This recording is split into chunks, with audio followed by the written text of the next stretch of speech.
I was sitting at the bar, sipping a beer and thinking about my life and marriage to Andrea, when I saw him in the large mirror in front of me, walking towards me. He looked rather strange for these parts, a tall, thin man with sharp features, a square jaw with light stubble and narrowed eyes, as if they had seen too much of the sun. There was something familiar about his features, but I couldn't remember what it was. He was wearing blue jeans, a white shirt, a brown vest, and a long coat. He was wearing a shabby old hat and cowboy boots. I even heard the ringing of spurs as he walked. Who wears spurs these days? I asked myself. Overall, he looked like something out of an old western. The only thing missing was a gun belt containing a revolver, but something told me he had a weapon hidden somewhere. He walked over to the bar stool next to me. "Do you mind if I join?" he asked. I nodded my head and noted his accent, which suggested he was probably from the South. "Please," I said. He smiled and sat down. "My name is Peace," he said, holding out his hand. "Justice O." Peace, I shook his hand. "Nice to meet you, Mr. Peace," I said. He smiled and nodded. "Just call me Justice," he said. "Mr. Peace is my father," I chuckled. "And you must be Amos Jones," he added. How did he know this? I asked myself. "Yes," I said. "How did you know?" "You look like Amos Jones," he said in his drawl. "I can learn a lot just by looking at a person." "Take that guy sitting in the corner," he added, nodding towards the mirror in front of us. I saw the man he was pointing at, balding, middle-aged, looking around nervously as he sipped his drink. "Here's a guy with the weight of the world on his shoulders," Justice said, shaking his head and clicking his tongue. It was a gesture I often saw my grandfather make as a child. "It's just a pity that it's all his own fault." "It's a pity." He looked at me again. "What are you drinking?" he asked. I shrugged. "Beer," I said. He caught the bartender's attention with a nod of his head. "I'll have a beer and get something for my friend," he said, pulling out a small wad of cash. "At my expense," he added, looking at me. I thanked him and watched as he took out a pack of cigarettes. "Do you mind if I smoke?" he asked. I quit smoking a few years ago when Andrea and I first got married, and I was at the point where the smell of cigarette smoke irritated me, but I decided now was not the time to be unfriendly. I shrugged. "Go ahead," I said. He took out a cigarette, then took a match from a box in one of his pockets. I couldn't help but notice that this was his last match. He struck a match on his jeans, like I saw in old westerns, and lit a cigarette. Surprisingly, the cigarette did not give off any smell. He blew out the match and put it back in the box, offering me a cigarette. "No, thanks," I said. "I quit a few years ago." "Smart decision," he said. "These things kill. I think you'll like these." I twisted it myself. It took years to achieve the right taste. "Come on, I know you want one. It's okay, one won't hurt." At that moment, I suddenly felt the urge to smoke. I thought I was past that stage, but something about his proposal attracted me. I nodded my head and accepted his offer. He smiled when I put the cigarette in my mouth. "That's it," he said, opening the box of matches. I thought he had no matches left, but it seems I was wrong. He pulled out the same match and lit my cigarette. He blew out the match and put it back in the box. The match was still the only one in the box. How does he do this? I asked myself. I took a long drag on my cigarette and was surprised that I didn't cough. It was unlike any cigarette I had ever smoked, and I began to relax. Justice smiled and nodded his head as the bartender brought us our beers. "There's nothing better than a beer and a good cigarette with a friend to end the day, right?" he asked. I had to agree. He raised his beer and we clinked glasses. "For friendship," I said. He nodded his head. "For friendship," he repeated. "And what are you doing, Justice?" I asked. "A little of this, a little of that," he said. "Basically, I help those who have been wronged. Like you, for example." "What do you mean?" I asked. "Well, I know you work hard and do your job well," he said. "I don't understand all this new tech crap you're doing, but I know you're the best at it." He was right, I thought. I've worked in it since I can remember. I was currently working as a technician, maintaining our clients' networks and servers, and often helping users with desktop issues. It was good money, and I made sure everything I did was done right the first time. The only drawback is periodic business trips. I also know that you do honest work for fair pay, don't cheat, and never cheat, he said. I started to think this guy was some kind of private detective. You always put your family first and always think about your sweet wife. But something's bothering you, Amos, isn't it? What's worrying you? Wait, let me guess. This is your wife, isn't it? Yes, I said. How did you know this? As I already said, I can understand a lot just by looking at a person. How long has your wife been cheating on you? I shrugged. I don't know, I said.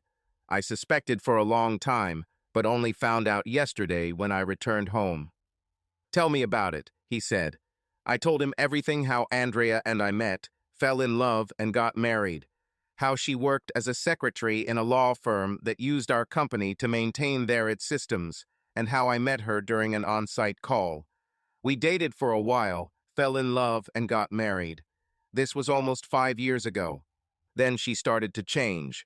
At first it was just little things, but over the last year she has turned into a complete bitch. I suspected she was having an affair, but I couldn't afford to pay for the services of a private detective. A few days ago, I was sent to a remote site in a neighboring state and finished work a day early, so I decided to surprise Andrea by coming home and taking her on a surprise date. It turned out that a surprise was waiting for me. This sounds so trivial. I drove up to our 2-story house and saw an unfamiliar car in the entrance. I parked on the side of the road and went into the house. I heard them having sex in the master bedroom upstairs. I felt like I had been stabbed in the stomach. He turned to look at me, and I recognized him as Roscoe Jennings, her boss at the law firm. He was a fairly influential lawyer and was highly respected in society. He was also much bigger than me in every way, and I knew that in a fight he would crush me. They laughed as I slowly walked downstairs. I sat on the sofa and could hear them talking, but could not make out what they were saying. A few minutes later, they went downstairs. Roscoe picked up his jacket and headed for the door. He stopped in front of the exit and looked at me. I hope you don't mind that I took the beer, he said, laughing. I didn't answer. Andrea sat down on the sofa and looked at me. What are you doing at home? She asked. You were supposed to return only tomorrow. Wow, I thought. Not a hint of remorse. First of all, I live here. I finished work a day early and decided to surprise you, I said. Looks like a surprise was waiting for me. Why, Andrea? Am I not good enough for you? Don't I treat you with love and respect? Why? She asked, laughing. It's just that sex with him is good. And he is rich and influential and affordable. Not like you, who is always working, leaving to take care of clients. He's also married, I said, and he has children. She shrugged. So what? She asked. Look, now that you know about us, I don't have to hide it anymore. So this is what will happen. I will invite Roscoe here more often. Sometimes he will stay overnight. Sometimes not. Perhaps friends will join him. This won't affect us in any way. You are still my husband, and I expect you to fulfill your responsibilities. When Roscoe comes, you'll watch. Of course, his place in the bed is now his, so you can move into the guest room. I expect you to treat him with respect and do whatever he says. I just looked at her. Is she really saying this? You can't be serious, I said. This is my home. You are my wife. I won't stand for this. She grinned. Yes, I am your wife, she said. And this is my home too, and I can invite anyone. You can accept this or file for divorce, but I promise you won't succeed. Roscoe will take care of this personally. What about his family? I asked. Do you even care about this? Roscoe and his wife have an open relationship, she said. They do whatever they want, with whomever they want. And you want the same for us? I asked, shocked. No, she said. I will do whatever I want, whenever I want, and with whomever I want. I expect you to remain faithful to me. You're crazy, I said. How long does this last? A few months, she said. But that doesn't change anything. He was here almost every night you were gone. I used to try to remove all traces after this, but I won't anymore. What if he gets you pregnant? I asked. So what if I get pregnant? She said. Your name will be on the birth certificate, so you will be responsible. No, I said, because I refuse to touch you while you're sleeping with him or anyone else. Was there anyone besides Roscoe? There were several, she said. But if that's what you want, then I guess you'll live in a sexless marriage, because I don't intend to stop. This won't end well, I said. You're wrong, she said. Listen, I still love you, just not as much as before. I need to do this. I don't know how long this will last, but when I'm done, I'll be yours again. Just let me do it. I shook my head. You're crazy, I said. How can you say you love me and yet expect me to live like that? She grinned. Of course I love you, she said. I just love sex with Roscoe and his friends, that's all. What's next? I asked. Where does this lead? Roscoe will come on Friday, she said. It was already tomorrow. You will symbolically hand me over to him. Of course, this means that you will have to listen to us humiliate and insult you, but that is part of your new role. My new role? I asked. What the hell does that mean? Now you will be my willing cuckold, she said. I looked at her with disgust. You're completely crazy, I said. I grabbed her hand with the ring and took off the wedding ring along with the engagement ring, the same one that had been passed down in my family for 5 generations. It once belonged to my great-great-great-grandmother Elizabeth, who married my grandfather Elijah several years before the Civil War. They had 2 children before he was killed by a Confederate bullet during Sherman's march to the sea. Elizabeth never remarried, but made sure her children and grandchildren knew about her heroic husband. His story was passed down from generation to generation along with the engagement ring he gave her. My parents still kept the old photo of Elijah and Elizabeth, taken before he went to serve in the Union Army. What are you doing? Andrea asked. These are my rings. You're wrong, bitch, I said. She recoiled because I had never spoken to her like that. This engagement ring has been passed down in my family for over 150 years, and I will not allow you to desecrate it. You can have it back if I decide you deserve the right to wear it again. Okay, she said, standing up. Let it be your way. Well, are you going to bed? Hell no, I said. I won't touch you while you're having sex with that piece of shit. Okay, she said. Have it your way, but you better behave yourself on Friday. Is this a threat? I asked. Call it what you want, she said. But I warn you, if you mess up, you will pay. She went upstairs and slammed the bedroom door, locking it behind her. I slept on the sofa and got up the next morning to get dressed. The bedroom door was still locked, so I kicked it in, breaking the door frame. It took a few hits, but I got it done. Andrea sat on the bed, surprised. What are you doing? She asked. I'm getting dressed, bitch, I said. Unlike you, I need to put on clothes to work. I stopped my story to take a sip of beer and drag on my cigarette. I was surprised that the cigarette didn't burn completely. Justice sat silently, listening to my story. And you talked to the lawyer today? He asked. I nodded. Yes, I said. It looks like Andrea was right. With this set of laws, they will simply crush me. The lawyer said I would be better off financially if I just went along with what she wanted. Can you believe it? He shook his head. What are you going to do? He asked quietly. I don't know, Justice, I said. I have never been in such a situation. Part of me wants to run away, but another part of me wants to strangle them both. An old friend of mine once said that no man who does wrong can stand before a man who is right and keeps moving forward, Justice said. What kind of person are you, Amos? I am a person who has been wronged, I said. I know you're right, he said. That's why I'm here.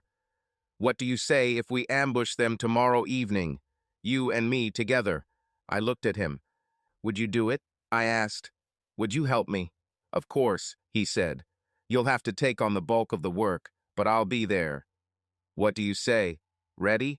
Hell yes, I said. I don't know what it was, But something about this man instilled in me a confidence that I hadn't had in a long time. He smiled, and we spent the next hour discussing our plan.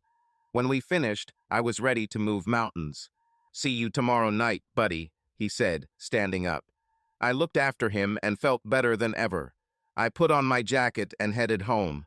When I returned, Andrea was already at home, and she was clearly unhappy. "Where have you been?" she screamed when I entered. "What do you care about?" I asked. "You were drinking," she said, coming closer to me. "Yes, so what?" I asked. "At least I didn't run after women of easy virtue." "I was worried about you," she said. "I thought you were going to do something stupid. I know you met with a lawyer today. So you and your freak lover are following me," I asked. "What if so?" she asked. "And yes, I know you've been at the bar, drinking, talking to yourself for the last couple of hours." "Did you talk to yourself? If they really were following me, they surely must have seen me with Justice. I knew that the bartender saw him after all. He even served him beer and took his money." "I have a lot on my mind," I said. "Today is the last evening when you can have me exclusively," she said. "So are you going to go upstairs and have sex with me or not?" "No," I said. "I already said I won't do this. Until you and Roscoe are done with this. Let it be your way," she said and went upstairs.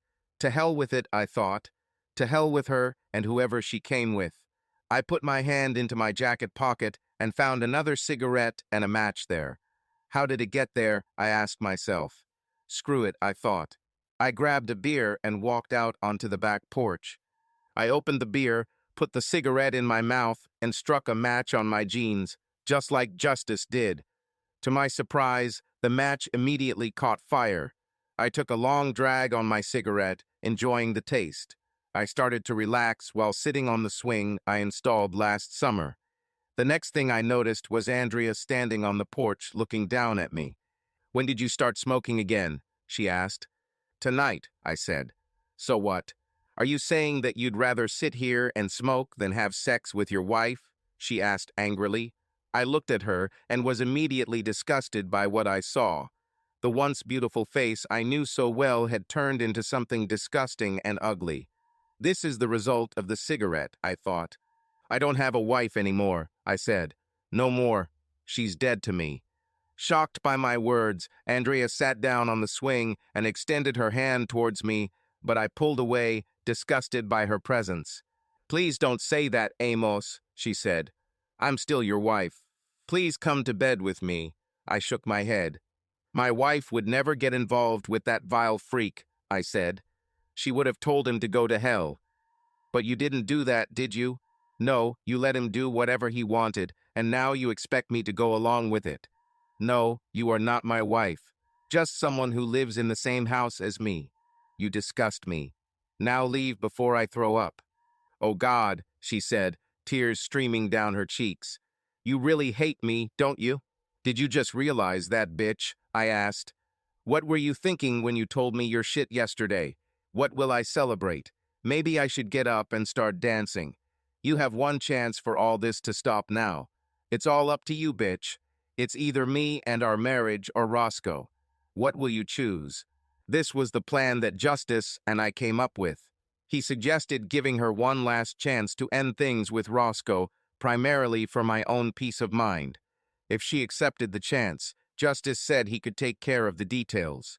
I don't know how he would have done it if he couldn't turn back time and erase my memories, but I trusted him.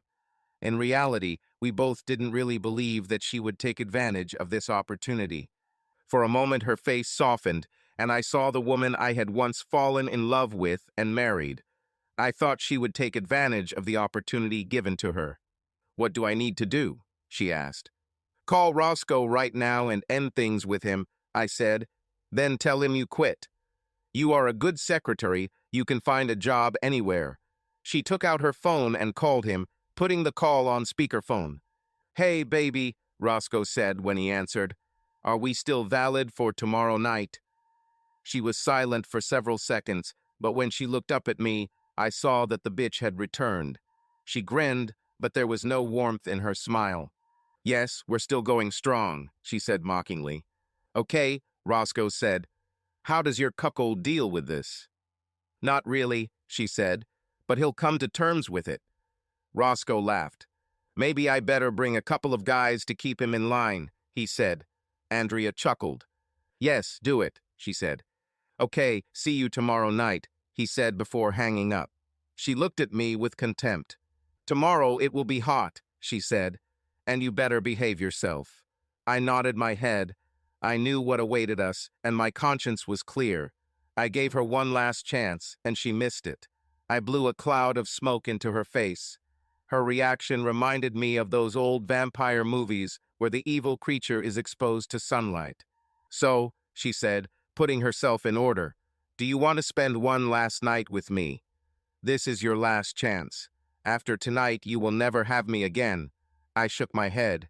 I already told you I won't touch you while you're sleeping with that bastard, I said. And anyway, if you were on fire, I wouldn't even bother peeing to put it out. She shrugged. Let it be your way, she said, and returned to the house. I slept in the guest room with a chair under the door so she couldn't get in. I woke up early in the morning, got dressed, and left for work without saying a word to her. The day dragged on slowly, but finally came to an end. I knew what was going to happen tonight, and I couldn't say I was looking forward to it. When I got home, I put the case in my home office and grabbed a beer. Andrea was cooking dinner, but I didn't want to eat anything she cooked. You better eat something, she said. You'll need strength for the evening.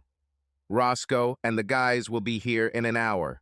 I took a beer from the refrigerator and looked at what she had prepared. I'm not hungry, I said.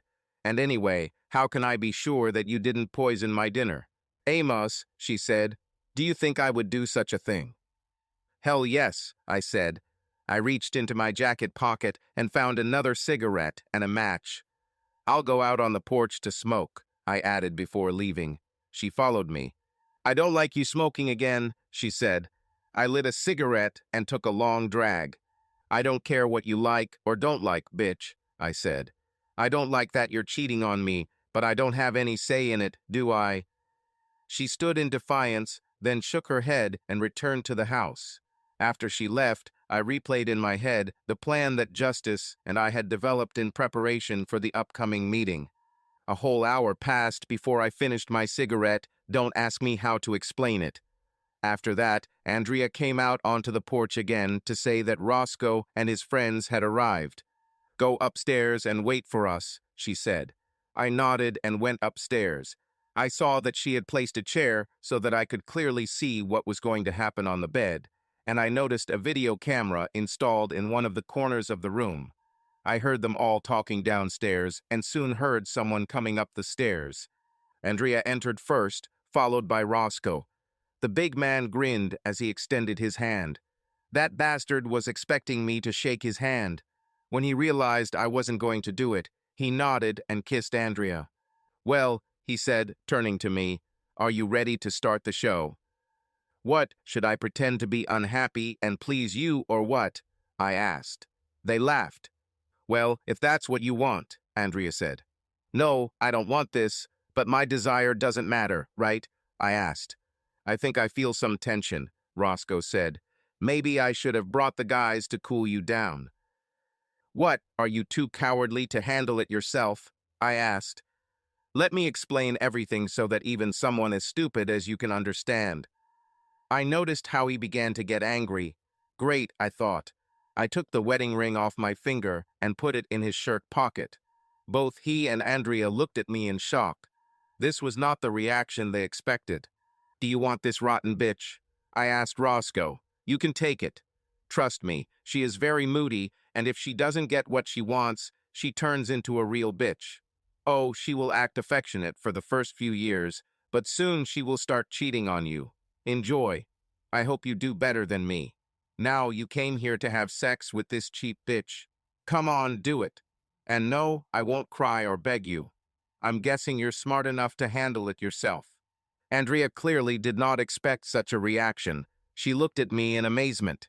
Roscoe's face turned red with rage, and he began to approach me. He stopped when a large dark shadow appeared in the doorway. I looked and saw Justice, his hat almost touching the ceiling. Apart from two fireballs for eyes, he was completely black, and I could only make out his silhouette. "Who the hell are you?" asked Roscoe. "How did you get past my guys?" "My name is Justice," the tall man said loudly, "and I came for you." From somewhere, he took out a lasso and with a slight movement launched it over the two surprised lovers. Suddenly, the room disappeared. The sun was shining brightly in a clear blue sky, and it took me a while to get used to the brightness. When I did this, I realized that Justice and I were standing in the middle of a dusty street. Several buildings lined the road, reminding me of an old Western movie. There was no one on the street except a horse tied to a post near the saloon. I looked around and realized that my khaki pants and dark polo shirt that I had worn when I came home from work were missing. I was dressed almost identically to Justice, with the exception of a thick poncho draped over my shoulders. I also noticed that I had two Civil War revolvers on my hips, holstered on either side. The holsters were tied to the legs. "Where are we?" I asked Justice. "In the middle of the street," he said casually. "I see it," I said. "But where?" He shrugged. "Is this important?" he asked. "I think not," I said. He nodded towards the saloon. "They are there, waiting for you," he said. He looked at me with attention. "Are you ready to do what needs to be done?" I took a deep breath and nodded. "Ready," I said. He nodded. "Great," he said. "I'll be there. Just stay calm and take it one step at a time." I nodded, and we walked towards the saloon. When we arrived, I opened the doors and looked inside.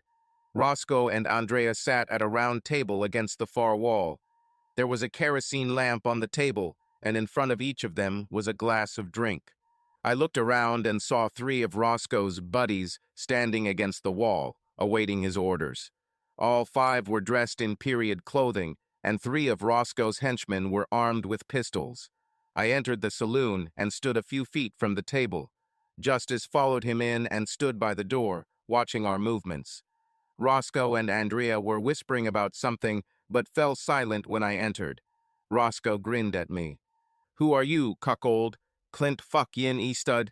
he said sarcastically. Andrea giggled as his three henchmen smirked. Roscoe turned to his men. "Why don't you guys take out the trash so the lady and I can have some privacy?" They moved forward, and I saw two of them reach for the weapons in their holsters. I fired.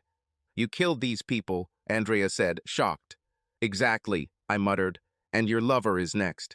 "No, please," Roscoe began to beg, raising his hands.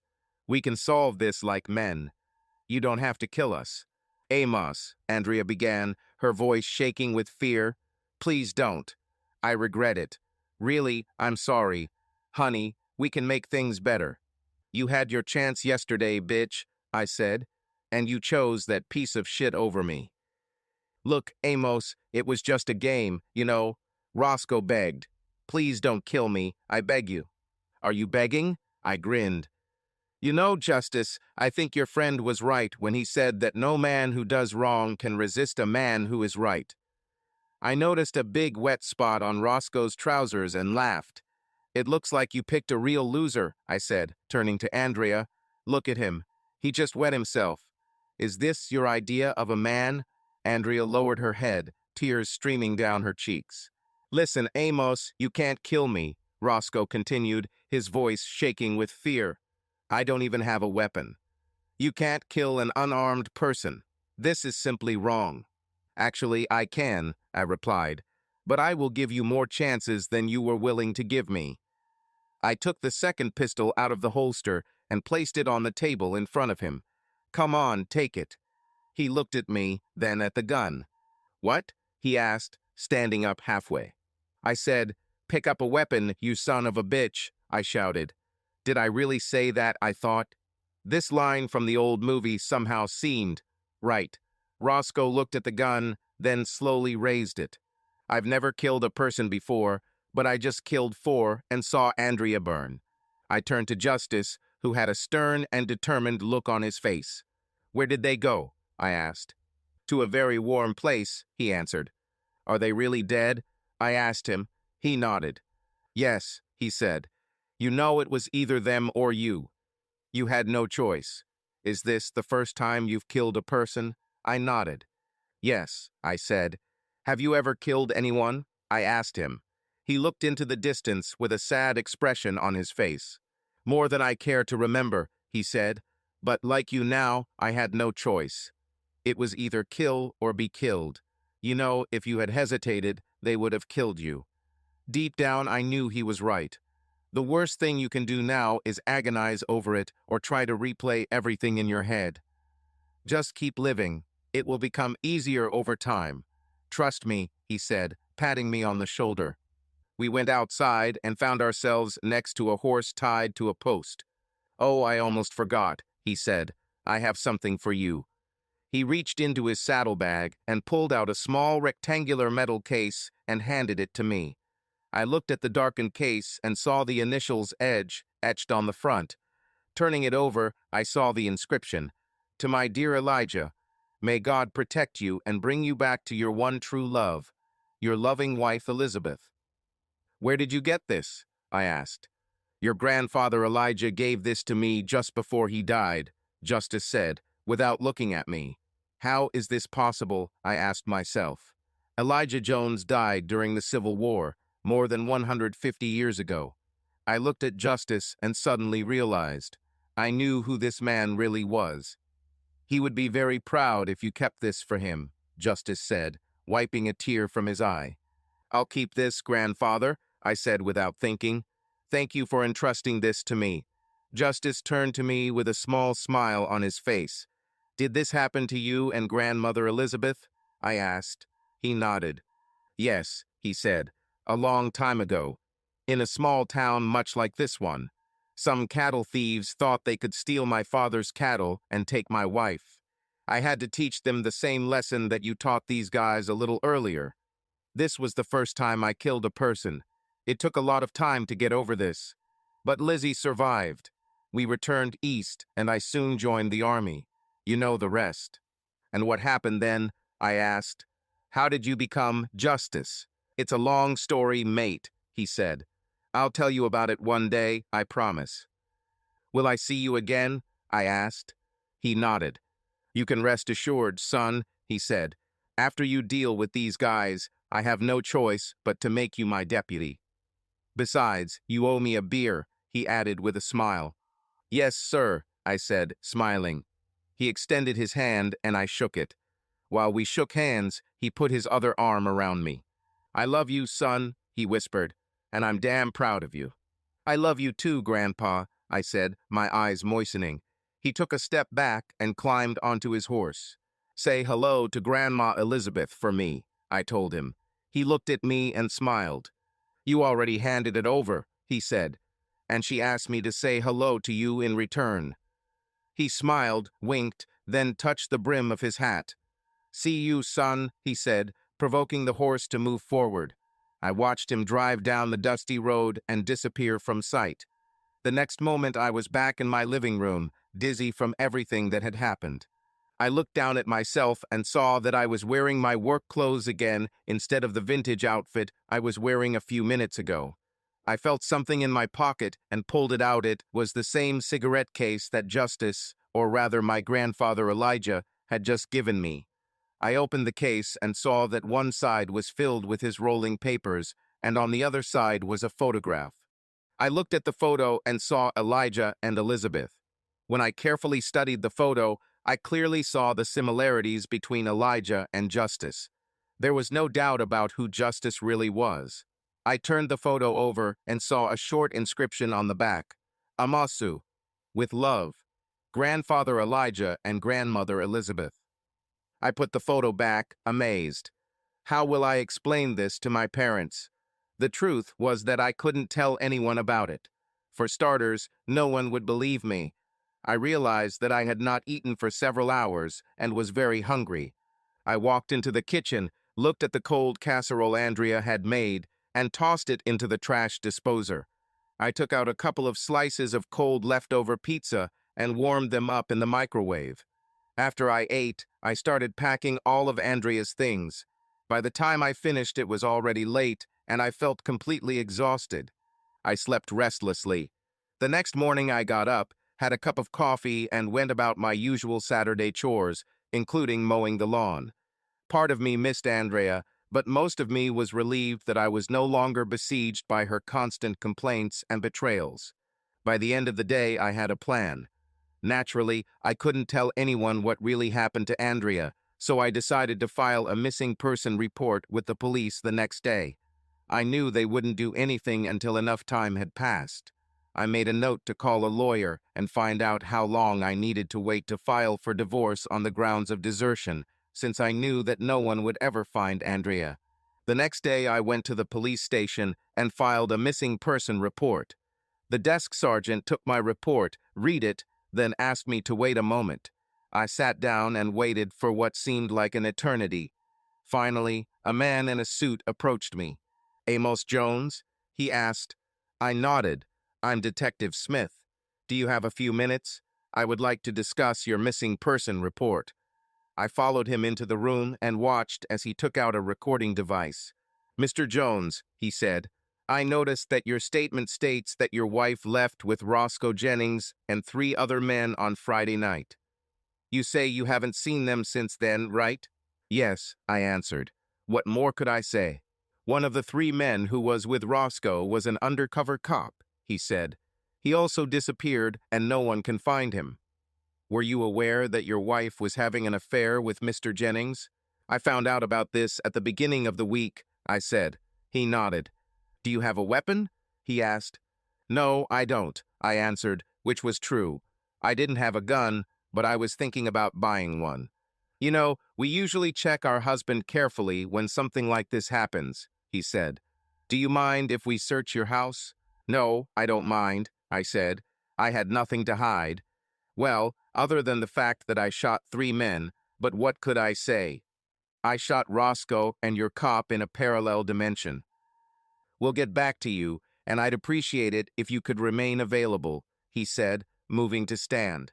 "Detective," I said, "was my wife involved in something illegal?" "That's what we were trying to find out," he said. "I can't go into detail, but we've been watching Mr. Jennings for a long time." "I see," I said. He shook my hand and left. I returned home and, of course, several policemen came and thoroughly searched the house.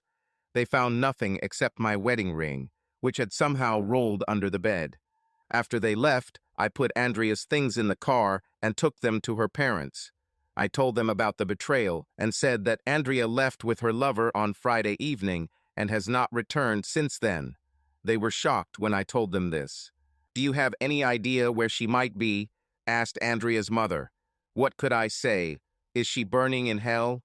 I shook my head. "No ideas," I said. "But it doesn't matter. I'm still going to file for divorce." "I understand, son," said her father, Jack. "Please let us know if you find out anything." I promised that I would do so and left. My parents were just as shocked as Andrea's and offered to help in any way they could, but I knew there was nothing they could do. The next day, I met with a lawyer to discuss divorcing Andrea on the grounds of desertion. I explained that I had filed a missing persons report and the police were looking into it, but the lawyer said I would have to wait a year before I could file for divorce on that basis. I thanked him and went back to work. For the next few months, life continued as usual. I worked, came home, ate, slept, and started all over again. From time to time, I would call the police station to check on the status of the missing person case, just to keep up appearances. I always got the same answer: no leads, but they are still working on it. Every day, I ended the evening with a beer and a cigarette on my porch, often thinking about my grandfather. I wondered where he was now and what he was doing. The strange thing, however, is that that cigarette case was never empty. Most days I smoked no more than 2 cigarettes, but in the morning the case was always completely full. I didn't complain. Honestly, have you seen the prices of cigarettes lately? For the first 6 months after the incident with Roscoe and Andrea, I focused on work and avoided women. But one day something happened that changed everything. I bought a lottery ticket and suddenly found myself winning $85 million. I had the choice of either taking a lump sum payment of over $57 million after taxes or receiving an annual annuity payment for the next 30 years. After I looked at the amounts I could receive each year, I chose an annuity. I decided to quit my job because I no longer needed the money. My colleagues said they would miss me, and I knew I would miss them too. But the truth was that over the past 6 months, I had started to feel bored. Moreover, after meeting with Elijah, something new woke up in me. I decided to buy a house in the country and found a beautiful 2-story house on 20 acres of woods. The place needed a little renovation, which was fine with me. There were also several buildings and a stable on the property. Naturally, the house had a good internet connection and all modern amenities. I moved all my belongings and rented out the old house I lived in with Andrea, with the intention of selling it after the divorce was final. However, something was still missing. I was thinking about buying a horse, but I didn't know anything about caring for one. I spent many evenings at the Wrangler Bar, a small but popular establishment not far from my new home. One evening, as I sat in the Wrangler, sipping a beer and watching the game on TV, I heard a woman's voice. "An interesting case," the woman said, looking at my cigarette case. "Can I take a closer look?" I invited her to sit down and handed her the case. She examined it carefully, reading the inscription on the back. While she was looking at the case, I was looking at her. Slender, well-built, with long blonde hair framing a face that could be described as girl next door cute. Her breasts were the perfect size, not too big and not too small. "It looks like the beginning of the Civil War," she said. "Where did you get it?" "A family heirloom," I replied. "Belonged to my great-grandfather Elijah." I opened the case and showed her the photo inside. She smiled, looking at her. "They really seem to love each other," she said. I nodded. "That's how they lived," I said.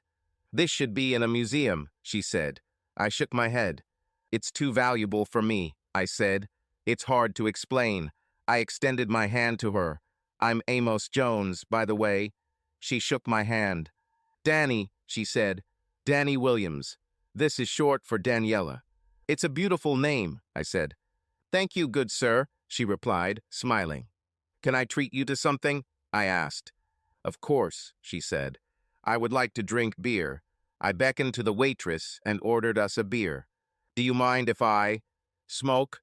I asked her, opening the case. She shook her head. "Not at all," she said. "Would you mind sharing one with me?" I smiled and offered her a cigarette. I took out a match and struck it on my jeans. I put a match to her cigarette and she lit it. "Impressive," she said as I lit my cigarette. I smiled, blew out the match, and put it back in the box. "What kind of cigarettes are these?" "I've never tried these." "A special blend," I said. "Handmade. Do you like it?" "Absolutely," she said. I smiled. "You know, there's nothing better than a beer and a good cigarette with a friend to end the day," I said. Raising her beer, she smiled. I joined her in a little toast, and we spent the evening getting to know each other. It turned out that Danny was a lawyer for a large firm in town and often spent her weekends at her parents' ranch, caring for their horses. "I'm thinking about buying a horse," I said. "That's right," she said. "You recently bought Ackerman's house. Do you know anything about horses?" I shook my head. "Nothing at all," I replied. "But I'm learning quickly." She laughed. "Well, you know, horses require a lot of care," she said. "On average, you'll probably need to devote about 4 hours a day to them. But if you're serious, I have a horse that I've been wanting to sell for a long time, and I'd be happy to help you learn." "That sounds great," I said. "So, is there Mr. Danny somewhere?" She shook her head. "Not anymore," she said. She told me about her divorce from her ex-husband, who turned out to be a drunkard, cheater, and abuser. I listened to her story and saw that it affected her greatly. "How are you?" she asked. "Almost the same story," I said. "I caught her cheating. She wanted me to be her cuckold, but I didn't tolerate it. Now she is left with her lover. I haven't seen her for over 6 months. In a few months, I will file for divorce due to leaving my family." "I'm sorry to hear that," she said. We spent the rest of the evening talking, drinking beer and dancing. She felt so good in my arms, and I was more content than I had been in months. Finally, the bar closed, and we had to leave. "Why don't you come over tomorrow morning, and I'll introduce you to Ringo?" she suggested. Ringo? I asked again. With a horse, silly, she said. Agreed, I said. She gave me directions to her parents' house and her phone number. See you tomorrow morning, I said before she left. The next day, she introduced me to her parents, Bill and Kathy Williams. Bill was a huge man, and he almost crushed my hand when he shook hands. So you're the guy who bought the Ackermans' old place, right? He asked. I nodded. These Ackermans are good people, he added. Well, I need to fence. Nice to meet you, Amos. Nice to meet you, sir, I said. Danny led me out to a fenced field and introduced me to Ringo, a very large tan horse. I didn't know what breed it was, but I was impressed by its size. Danny said he is a very affectionate animal and loves a lot of attention. She showed me how to put on the saddle and bridle and then taught me how to ride a horse. I felt on top of the world sitting on this creature. I followed Danny's instructions and was amazed at how well Ringo responded to my commands. We rode around the ranch for a couple of hours before Danny took us back to the pen where she showed me how to care for him, feed him, and water him. What do you think? Danny asked as we left the pen. Very impressed, I said. How much do you want for it? Let's talk about money in a few weeks, she said. I would prefer that you spend time here first, learning how to care for him and ride him. I just want to make sure he goes to a good home. Can you do this? Of course, I said. Great, she said. I'll tell my father about this so he doesn't shoot you for stealing cattle, she added, laughing. I walked her to the door, and before entering, she turned to me. I had a great time with you this weekend, she said.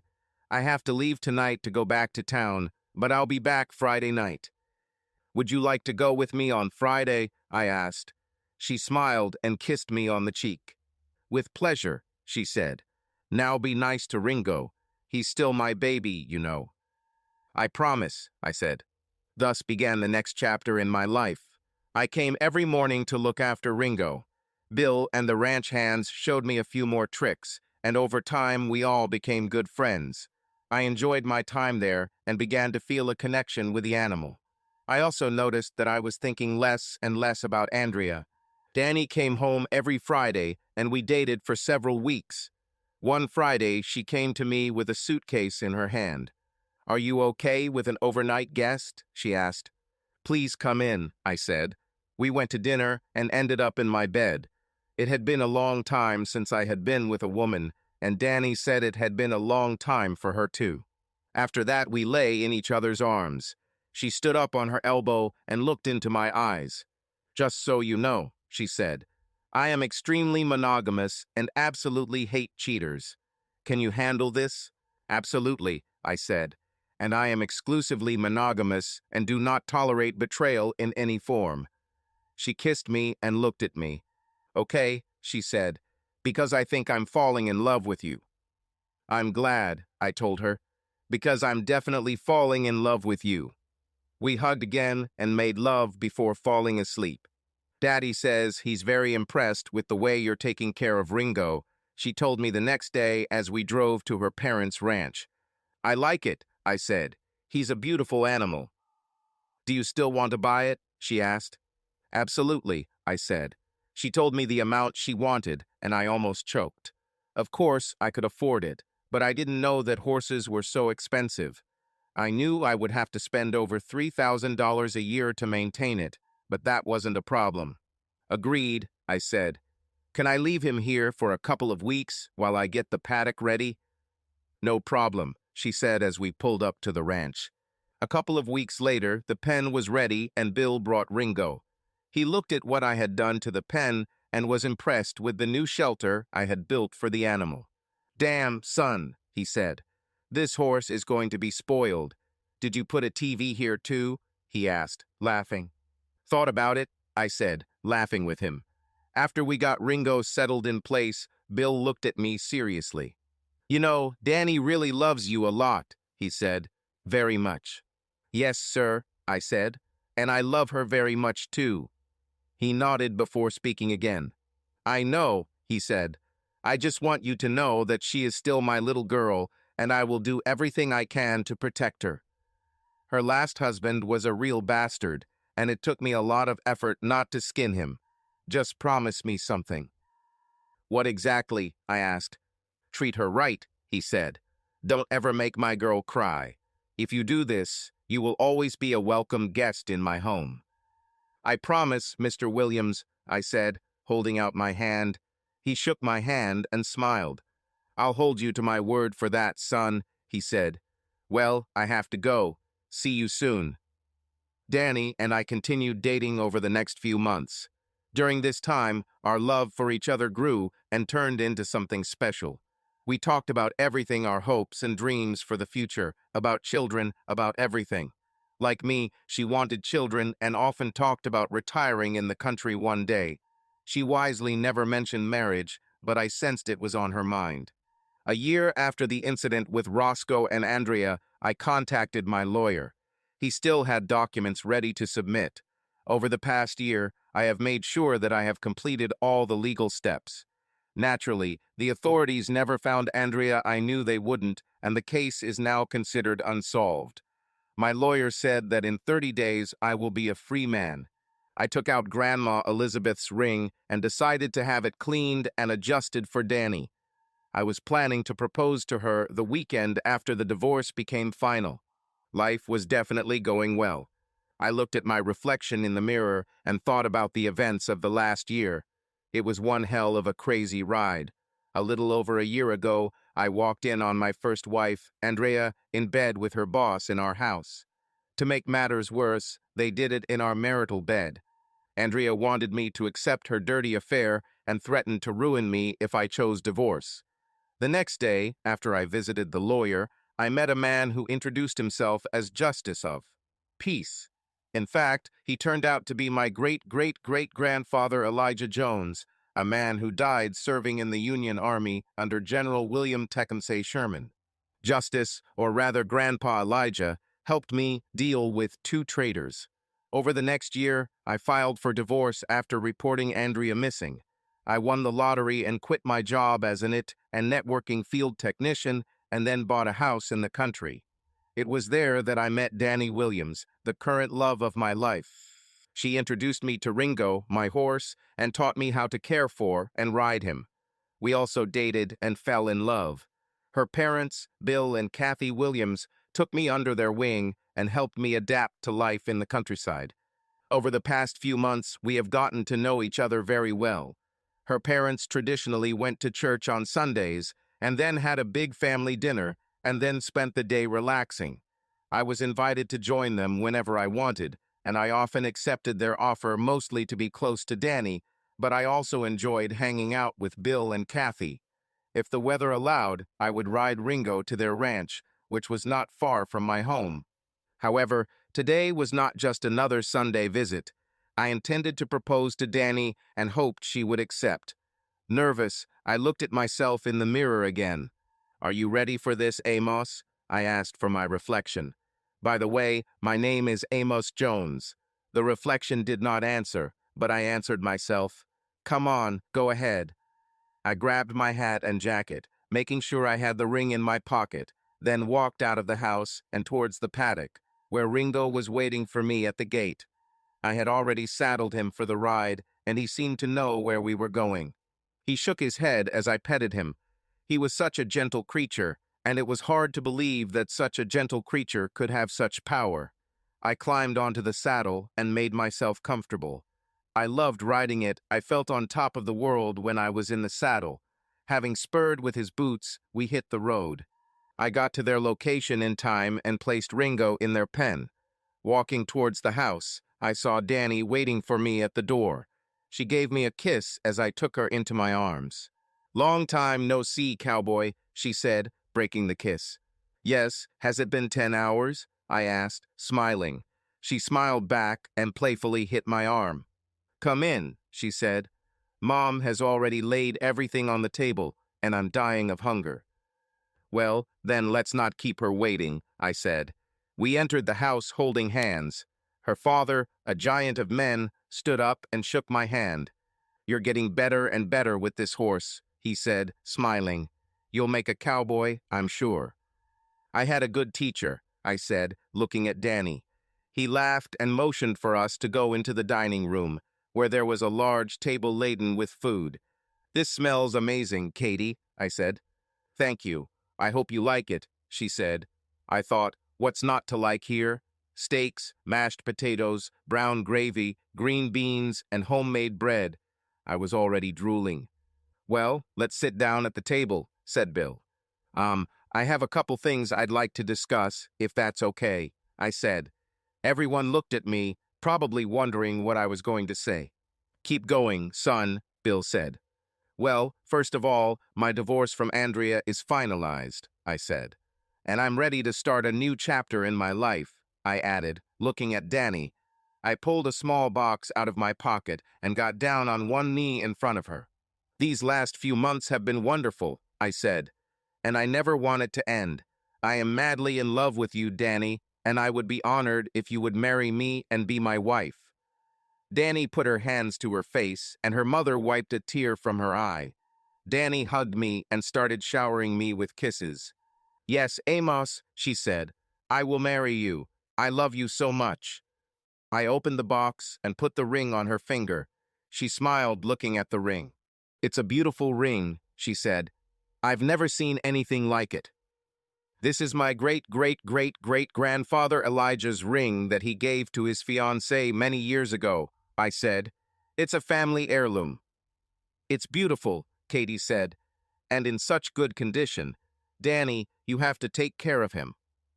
"I will, Mom," she said. "It will never leave my hand." Bill looked touched and extended his hand. "Welcome to the family, son," he said. "Thank you, Dad," I said. This brought a smile to his face. "Well, looks like we have a lot to celebrate today," he added as he sat down. After the main course, Katie brought out homemade apple pie and served a large slice to everyone. Then Danny and I rode out on horseback and ended up at a large pond at the back of their property. After securing our horses, Danny and I celebrated our love outdoors. We lay there on the blanket, looking at the sky after hours of love. Danny raised her hand and admired her ring. "It's a really gorgeous ring," she said. "Is this the same ring you gave Andrea?"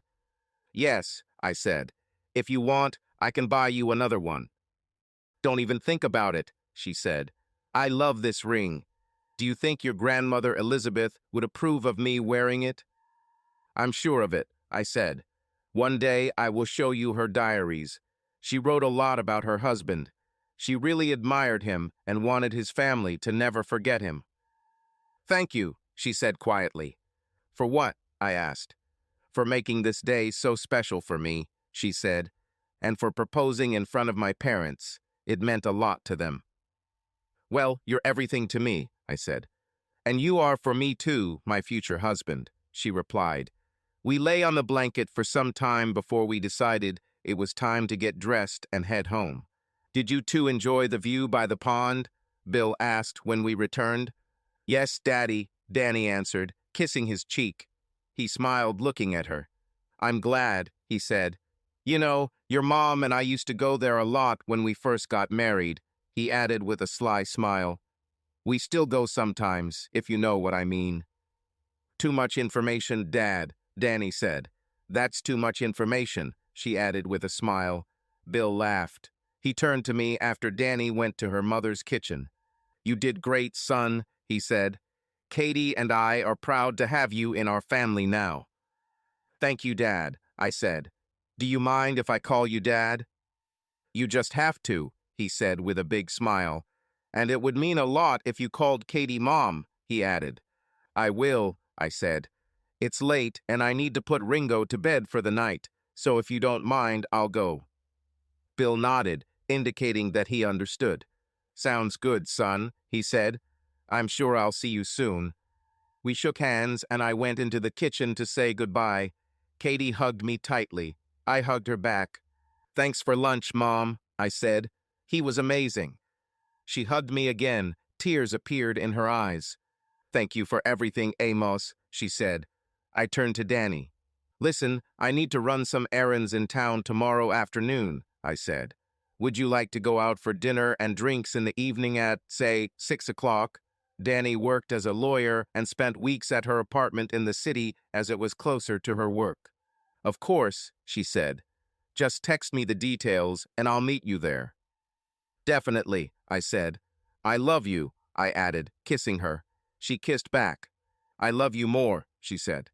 "Come on, you two," Katie said, slapping Danny's arm with a dish towel. "I have a lot of work to do, so get out of here." We all said our goodbyes, and I went to put Ringo home. At that moment, I felt on top of the world. I had a good horse, and a good woman life couldn't be better, I thought. The next day, I got up early as usual, took care of Ringo, and went into town. I had a few things I wanted to get done, and I also wanted to move into the old house I once shared with Andrea. The house was still in my name, and I was renting it to George and Linda Simmons, a young couple who were planning to start a family. They were good people, took good care of the house, and always paid their rent on time. George even expressed interest in buying a house, and I really wanted to help them. I was thinking about paying off the mortgage and giving them the house, but wasn't sure what the consequences of doing so would be. Will I lose taxes on this? Will this affect property values? I just didn't know. I made a mental note to consult with my financial advisor to find out what plan would be best. When I finished my visit, I looked at my watch and noticed it was already 4:30 p.m., so I texted Danny that I would meet her at the Hitching Post bar. It was the same bar and grill where I met Justice a little over a year ago. She texted me back, "See you there. Love you." "Love you more," I wrote back. A few seconds later, I saw a message from her full of hearts and kisses. God, how I love this woman, I thought. "Hey, cowboy," she said as she approached my desk. I stood up, kissed her, then pushed back my chair. We ordered a burger and beer and discussed the events of the day.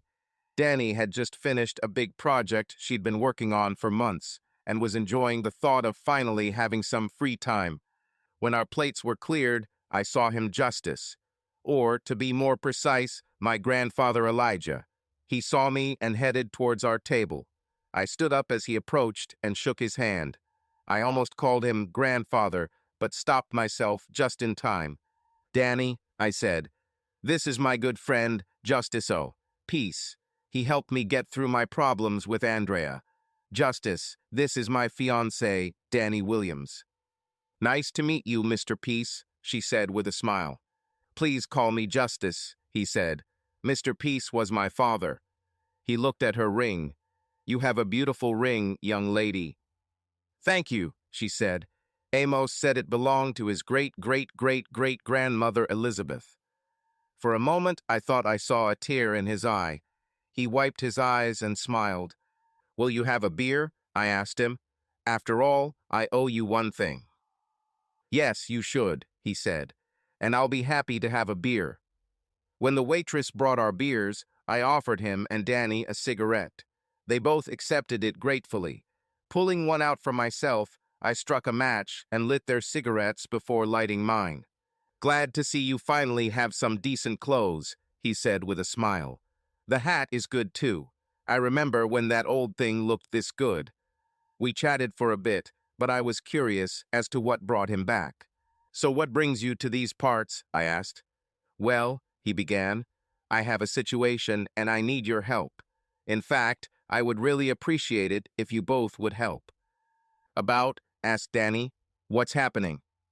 "The guy found himself in a situation similar to what Amos found himself in with his first wife," he said. "Only this guy's situation is much worse. He tried to cope with it himself, but in the end, he took on more than he could handle." "About?" I asked. "Yes," he said. "He went to a camp in Idaho for 3 months to get better. He came back and everything went to pieces, pardon the expression." "Where is he now?" asked Danny. "He's being held against his will in some secret underground prison facility in the Acme building by the river," he said. Danny and I looked at him in shock. "Held against his will?" asked Danny. "It's illegal." "Yes, ma'am, it is," he said, "and he feels very bad. They keep him on bread and water and treat him really badly." "How did you know about this?" asked Danny. "I visited him a little earlier," he said. "How did you do it?" she asked. I fooled the guards, he said. Used my old ranger badge. Were you in the Texas Rangers? Asked Danny. Justice nodded. Yes, ma'am, he said. A long time ago. Served under a different name. Who was your captain? She asked. I realized she was trying to relate to his story, so I didn't say anything. Bill McDonald, he said. He retired a long time ago. I understand, Danny said. So you were in Company A? No, ma'am, he said. Company B, Front Battalion. Danny nodded slightly. And how did you know about this man? She asked. He asked for help, Justice said. I was assigned this case. Who are you working for now? She asked. FBI. For the highest authority, ma'am, he said. You said he was in a camp in northern Idaho, Danny continued. What kind of camp is this? Camp Rollins, ma'am, he said. His name is Michael Bradley. Bradley, she repeated. I know this name. I heard something from the Rollins camp a couple months ago about him. Very unusual charges. I tried to contact him, but I never succeeded. I even called my contact at camp to get my contact information. Strange, but no one ever reported him missing. I'm not surprised, he said. What about his wife? She asked. He was told his wife was dead, killed in a plane crash, Justice said. But you don't believe it, do you? She asked. Not for a minute, Meme, he said. Where do you think she is now? Asked Danny. Somewhere in Albania, he said. She is being sold into slavery and given a lethal mixture of contaminated illegal substances. She is on borrowed time, and there is no one on earth who can help her. She is now finding peace with God and hopes to see her husband before she leaves. And who sells it? Danny continued. A lying, sneaky piece of dog shit, excuse me, named Doug Carson, he said. The same one who framed and imprisoned Mike. Doug Carson? You mean the CEO of Acme Enterprises? One of the richest and most powerful people on the planet? Danny asked in shock. The same one, Justice said. And how did you know all this? She asked. I told you that I work for the highest authorities, he said. I just know. Don't ask me how. Look, ma'am, I understand that you want everything on paper, but I have two people who won't last much longer if nothing is done. And even after I get Mike out of there, Carson will just find himself a new victim. I can get Mike out one way or another.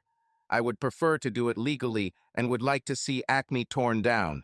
Everything is according to the law. Danny looked at Justice, and I could see her head working. Okay, she said. Let me go back and do some preliminary work.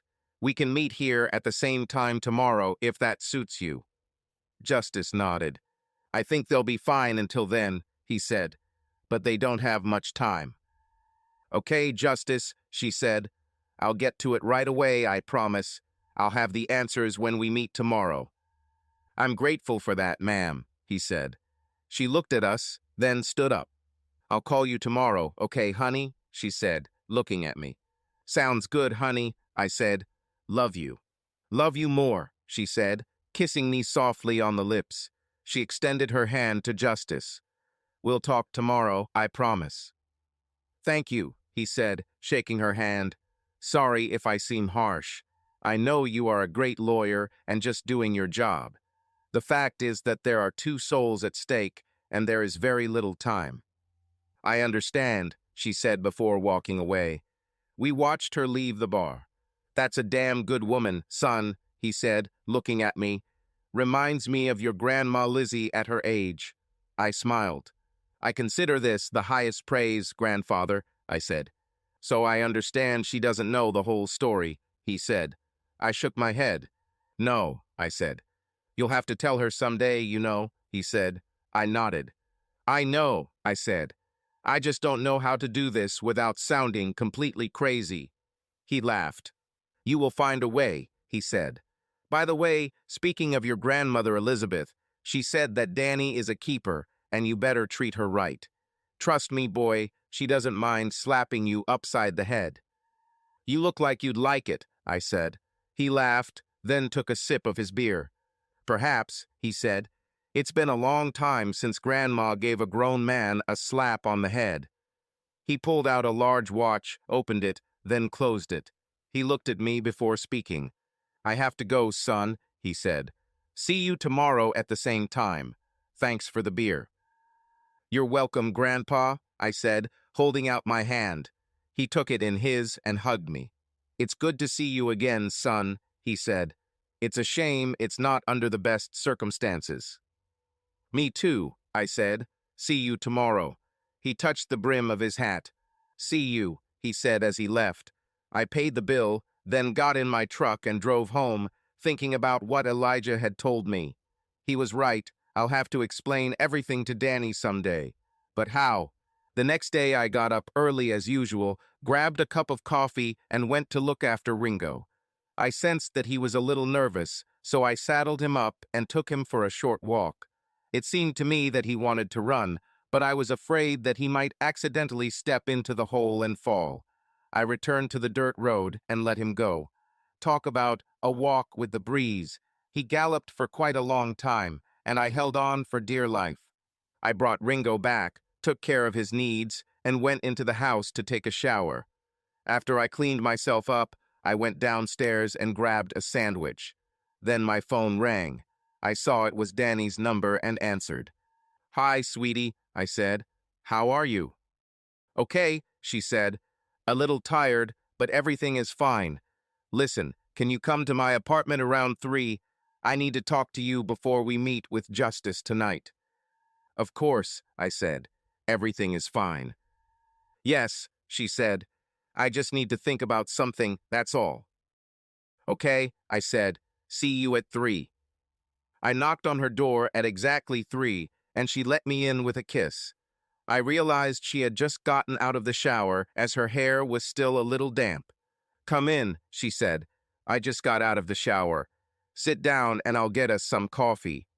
I sat down and she went to the kitchen. Her laptop was open on the table and there were papers on the table. She returned with 2 cups and placed them on the table before sitting down. "Are you okay?" I asked. It bothered me that she looked tired. "I'm just tired," she said. "Since I saw you last night, I've slept maybe 3 hours. I started doing preliminary research last night.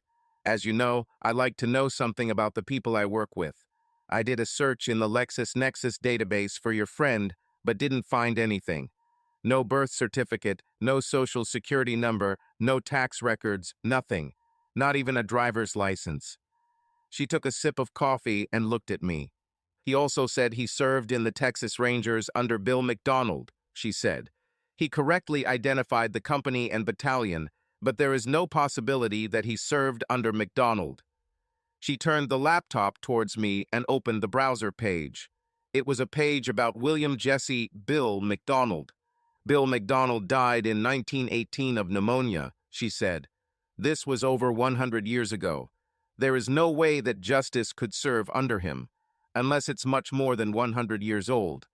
She looked at me before continuing. "There's one more thing," she said. "I had lunch with Judge Stone today." "That same judge executioner? Hasn't he been on the bench for what seems like forever?" I asked. "Yes," Danny said. "He and my father have known each other for a long time. He was the one who inspired me to go to law school, actually." I told him a little about what was going on. When I mentioned Justice, his face went white. I thought he was going to have a stroke. "Is it true?" I asked. "Did you mention Justice by name?"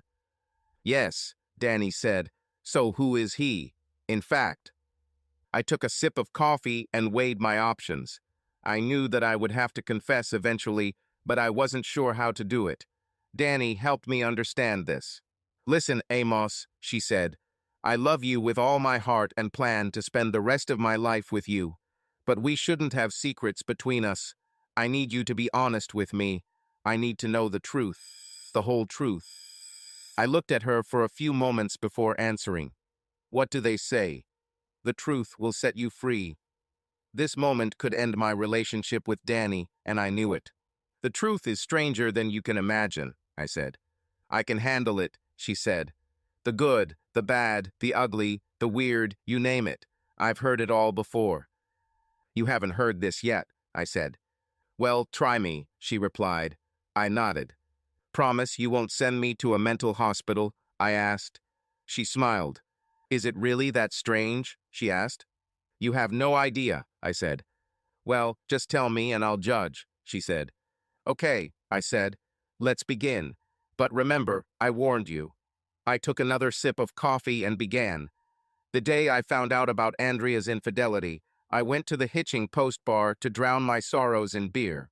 That's when I first met him, Justice. He came up to me and started a conversation. He knew everything about me and knew about my problem with Andrea. At first, I thought he was a private detective. Then he suggested that we take them by surprise. The next evening, when Andrea brought her lover into the bedroom to turn me into a cuckold, he appeared. He didn't even look human, Danny, and his eyes looked like fire. The next thing I knew, we were standing in the middle of a dusty street in a town that felt like an Old West town. I entered the saloon and saw them Andrea, her lover, and his 3 thugs. The thugs came at me, and I pulled out my gun and shot them, I said. Did you shoot them? Danny asked in shock. To death? I nodded. Yes, I said. I'm not proud of it, but they pulled their guns and would have shot me if I hadn't done it. Then, when Roscoe, Andrea's lover, pointed a gun at me, I shot him too. When he fell, their table overturned and the lamp set Andrea's dress on fire. There was nothing I could do to put out the fire. The next second, they were all gone. Oh my God, Danny said. I asked Justice if they were all dead, and he said yes, I said. He said they were in a very warm place. We went outside, and he gave me this, I added, showing my cigarette case. At that moment, I realized who he really was. Who is he? Asked Danny. Tell me. I opened my cigarette case, took out a photograph, and handed it to her. Take a good look at the man in this photo, I said. Her eyes widened as she studied the photo. She looked at me again in shock. Are you saying that Justice is actually your great-great-great-great-grandfather Elijah? She asked. You saw him up close, I said. You spoke to him. You have his photograph in your hands. Oh my God, Danny said when she realized this. How is this even possible? I shook my head. I don't know, I said. He promised to tell me one day. I know my grandmother Elizabeth wrote a lot about him. She said his sense of justice and right and wrong was part of what attracted her to him. Even after he was shot in the war, she said it was as if he was still there. That's why she never married again. In one entry, she wrote that she once found a burning cigarette in his favorite ashtray. There was no one else in the house. Danny's eyes widened when I said this. She handed over her wedding ring, saying that she always hoped that the woman who wore it would marry a man with the same sense of justice that he had, with the same desire to stand up for the oppressed, I said. Danny looked at her ring and her eyes filled with tears. You really feel connected to him, don't you? She asked, looking at me. I nodded. Yes, I said. I can't explain it, but I feel like I want to follow in his footsteps sometimes. She smiled and stroked my cheek. I can feel it, she said. So, do you believe me? Are we still a couple? I asked with concern. She kissed me softly before answering. I believe you, she said. And of course, we are still a couple. I'm going to marry you, Amos Jones, and I'm going to give you a house full of children. And I plan to grow old with you. I love you with all my heart, Amos. Never forget this. She hugged me, and we kissed, our tears flowing together. So what did Judge Stone say when you told him what was going on? I asked when we broke the hug and calmed down. He said if justice was involved, it must be something important, she said. He signed a court order to release Mike into his custody. The order does not mention justice by name, but states that Mike must be released to whichever authority presents the order. Judge Stone worded this order very carefully. He also said he would do whatever he could to help. Well, that's good, I said. What else did you find out? It appears that several federal agencies are interested in the activities of Acme Enterprises, she said. I spoke with a good friend at the Department of Justice and learned that they are preparing for a full-scale investigation. We are talking about trafficking in people, illegal substances, illegal sales of weapons, connections with terrorists, and so on. They want evidence that they believe only exists in the cloud. The problem is that they were unable to access anything that could be used in court. Apparently, this data is hidden so deeply that no one can get to it. They believe there is a computer somewhere in Albania that can unlock this evidence. Albania, I asked. Isn't that where Elijah said Mike's wife is there? You noticed it too, she said. Do you think they can be in the same place? Who knows, I said. Can't they get the CIA to figure this out? She shook her head. There is such chaos in Washington right now that it seems like none of them can even use the restroom without risking investigation, she said. Everyone is too busy trying to cover their asses. It looks like your friend took a risk by telling you all this, I said. Yes, Danny said. A lot of people are frustrated and are jumping at any opportunity. What did you find out about Mike? I asked. I reviewed the report I received from Rollins, she said, and I studied the employment contract he gave them. According to the report, Mike was offered the job with a letter saying he had something interesting for them. The problem is that what they really wanted was his wife. She basically became a corporate mistress, used and abused in ways you can't even imagine. So this was all planned, I said. Yes, she said. His employment contract was for life, and he was promised the same remuneration no matter what he did. But there are many problems with the contract that make it invalid. To summarize, he was hired and contracted under false pretenses to cover up the company's illegal activities. Add to this the fact that he was illegally imprisoned, tortured, beaten, and had his life and marriage destroyed. There's a lot more, but that's the main thing. It would take me years to file all the possible tort claims, and that doesn't even include the criminal cases involved in all of this. It could take decades for this to come to trial, if it ever comes to trial at all. I take it you have a plan, I asked. Yes, she said. I've already sketched something out, but I want to discuss it with you and Elijah first. Okay, I said, looking at my watch.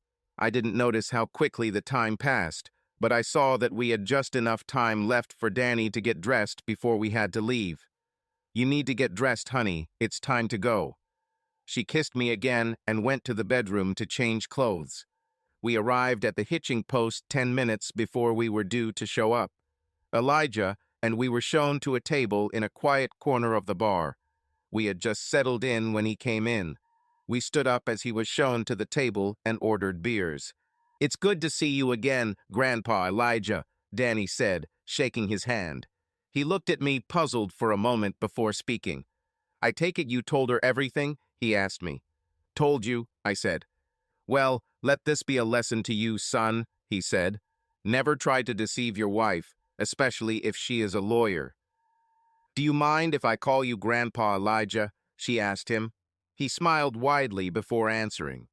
I'll be offended if you don't, young lady, he said as we sat down.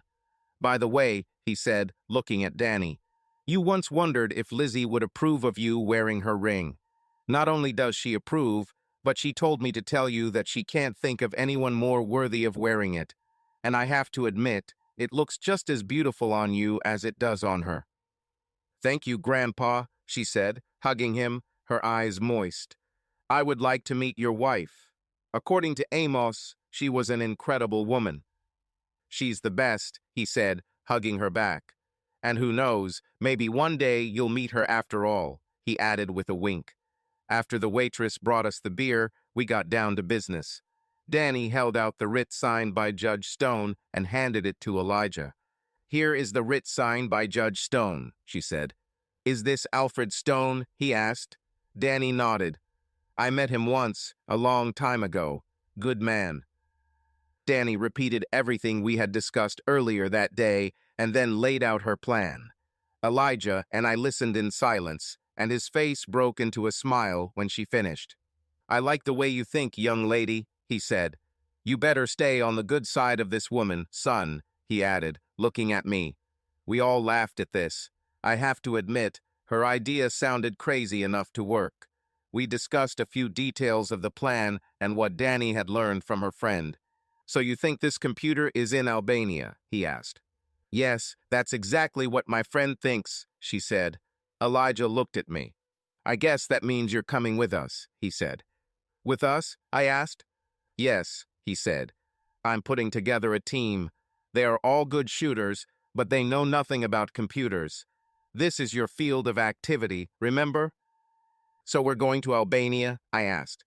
That's true, he said. Carson flew to Albania early in the morning on a corporate jet. I have already scouted the place and have a plan of attack. We will have to book tickets, get passports. This may take a while, I said. Elijah laughed and shook his head. No need, son, he said. I've already arranged everything. So when are we leaving? I asked. Tomorrow morning, he said. I'll meet you both at your house at dawn, he added, looking at me. Okay, I said. Let's do this. We all agreed to the plan and stood up to leave. Elijah turned to Danny. So when are you two getting married? He asked. I don't know, she said. We just got engaged on Sunday and haven't had a chance to discuss it yet. That's true, he said. It was just before you two went down to the pond. Did you see this? She asked, shocked. Not personally, but I heard about it, he said with a smile. Don't worry, I was young once. I just hope you don't put off the wedding too long, if you know what I mean, he added, glancing at her belly. Her eyes widened. You mean, she began. He smiled and nodded. Yes, he said. How did you know? She asked. I can tell a lot by looking at a person, he said. Better get back. Tomorrow is going to be a hell of a day. We said goodbye and headed towards the exit. Danny decided to come home with me. Did you hear what you said? Elijah, she asked as I drove the car. What are you pregnant? I asked. I heard. Yes, she said. How do you feel about this? Happy and excited, I told her. I will become a father. Wow, I think we'll have to get married pretty quickly. Do you still want it? She asked. Hell yes, I told her. I love you and I can't bear to be apart from you, I added, kissing her hand. When this is all over, what do you say we will get married? I'd love to, she said, clinging to me. Then I think we'll have to turn one of the spare bedrooms into a nursery, I said. We talked about the kids all the way home. When we returned, we went upstairs and made love before falling asleep in each other's arms.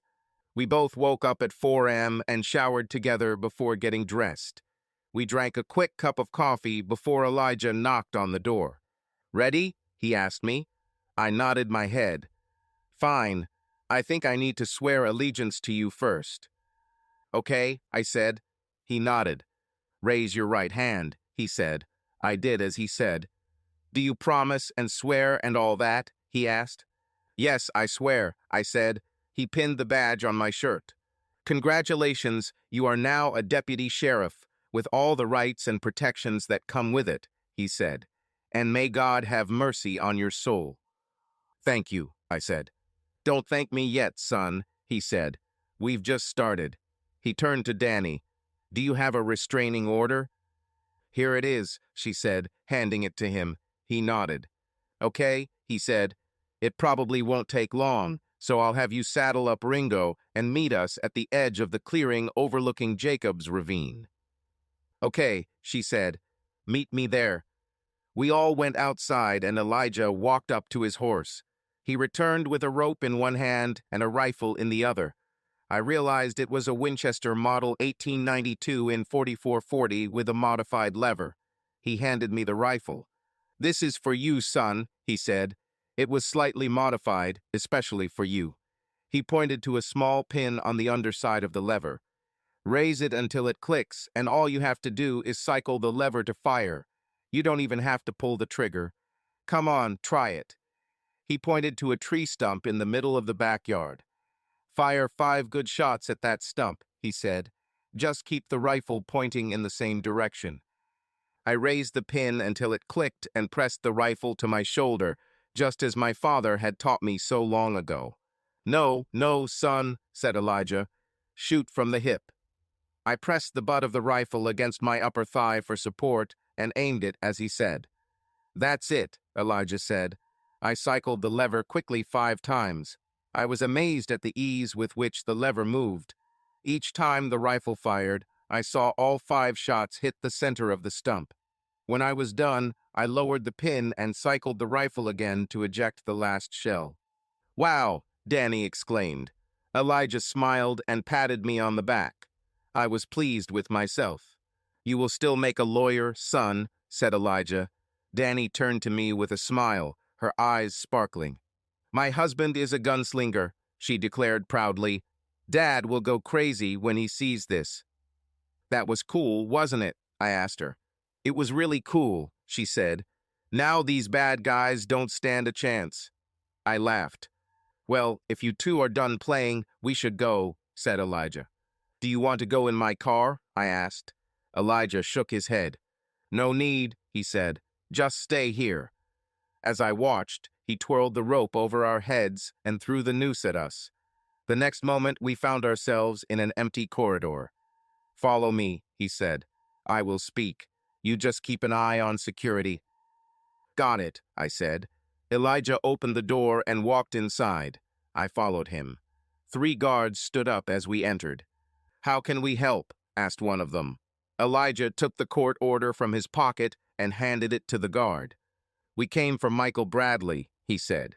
The guard looked at the order and saw the official signature and seal. He turned to the other guard. "Bring Bradley," he said, turning to us. I was keeping an eye on both guards, but it seemed they were also keeping an eye on me, or, more accurately, the modified rifle in my right hand. A minute later, the guard returned with Mike. "Remove the handcuffs," Elijah ordered. They carried out the order and pushed Mike towards us. Elijah placed Mike behind him and slowly walked out of the office. I waited until he was almost out the door, rifle at the ready, before I walked out. Once in the corridor, Elijah took out his lasso, and the next moment we found ourselves in a clearing near Jacob's ravine. I looked down the hill and saw my house. Danny came out of the woods, leading Ringo by the reins. She kissed me on the lips and handed me the reins, then turned to Mike. "You must be Michael Bradley," she said. He nodded. "Yes, ma'am, it's me," he said. "I'm Danny Williams," she said. "I tried to contact you, but I couldn't." "It's okay," he said, still shaken by what happened. "It wasn't your fault." I put the rifle in the holster that Danny had attached to Ringo and saw Elijah ride up on his giant horse. There were 7 other horsemen with him. I tried to make out their faces, but they were somehow blurry. "Who are these guys?" I asked. "That guy over there is Pat Garrett," Elijah said. "Beside him are Bat Masterson, Wyatt Earp, Doc Holliday, Bill Tilghman, Wild Bill Hickok, and, of course, my old boss, Bill McDonald." They all nodded their heads in turn and touched the brims of their hats when Elijah represented them. "I thought since we're going up against the worst, we need the best."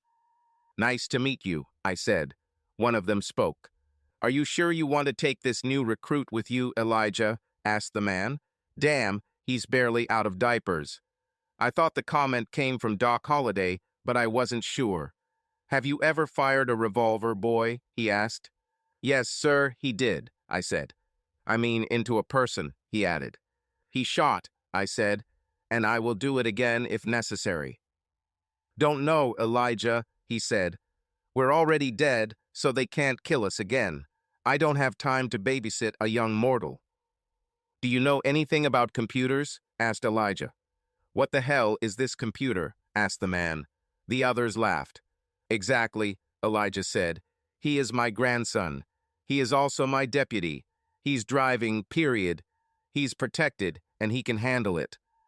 "Cold, Elijah," said the man. "This is your group. You are in charge." "That's right," said Elijah.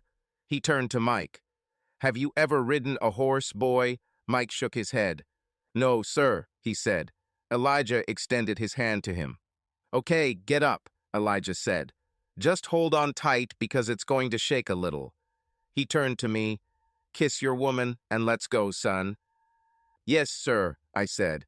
I hugged Danny tightly and kissed him. "Don't worry, baby," one of the men said. "We'll have him home in time for dinner."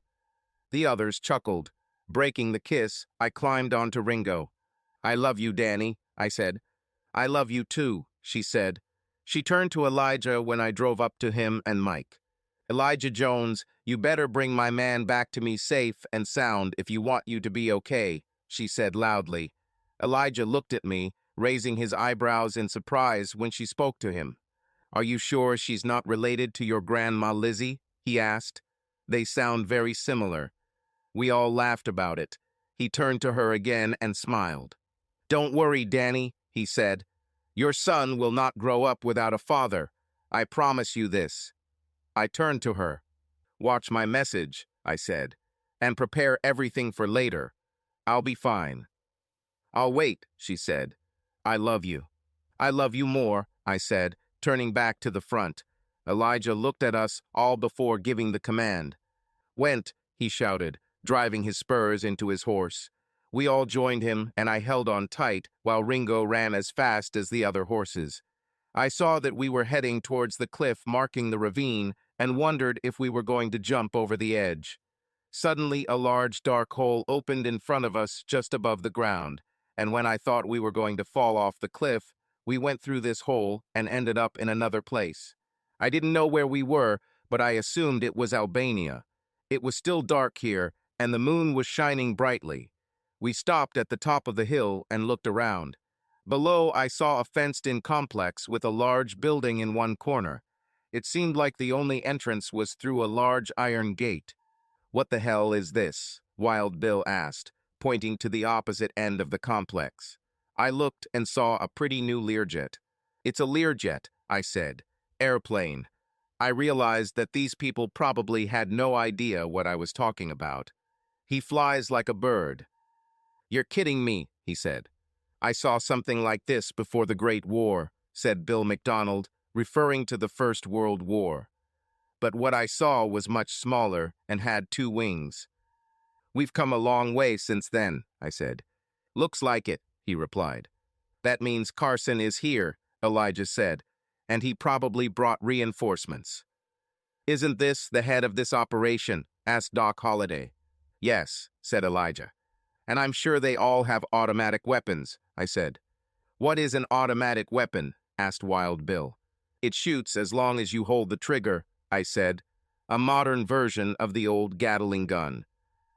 I'm not sure I like your age, rookie, said Wild Bill.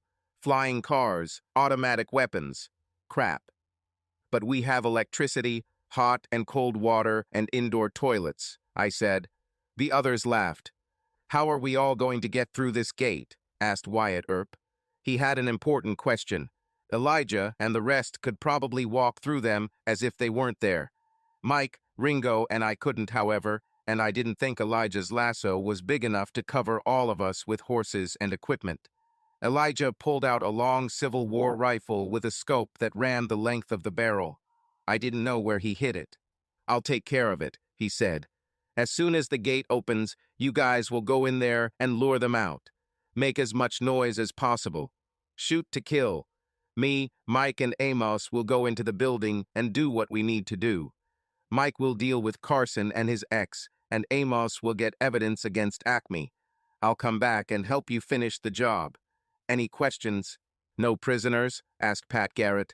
Elijah shook his head. No, he said. No prisoners.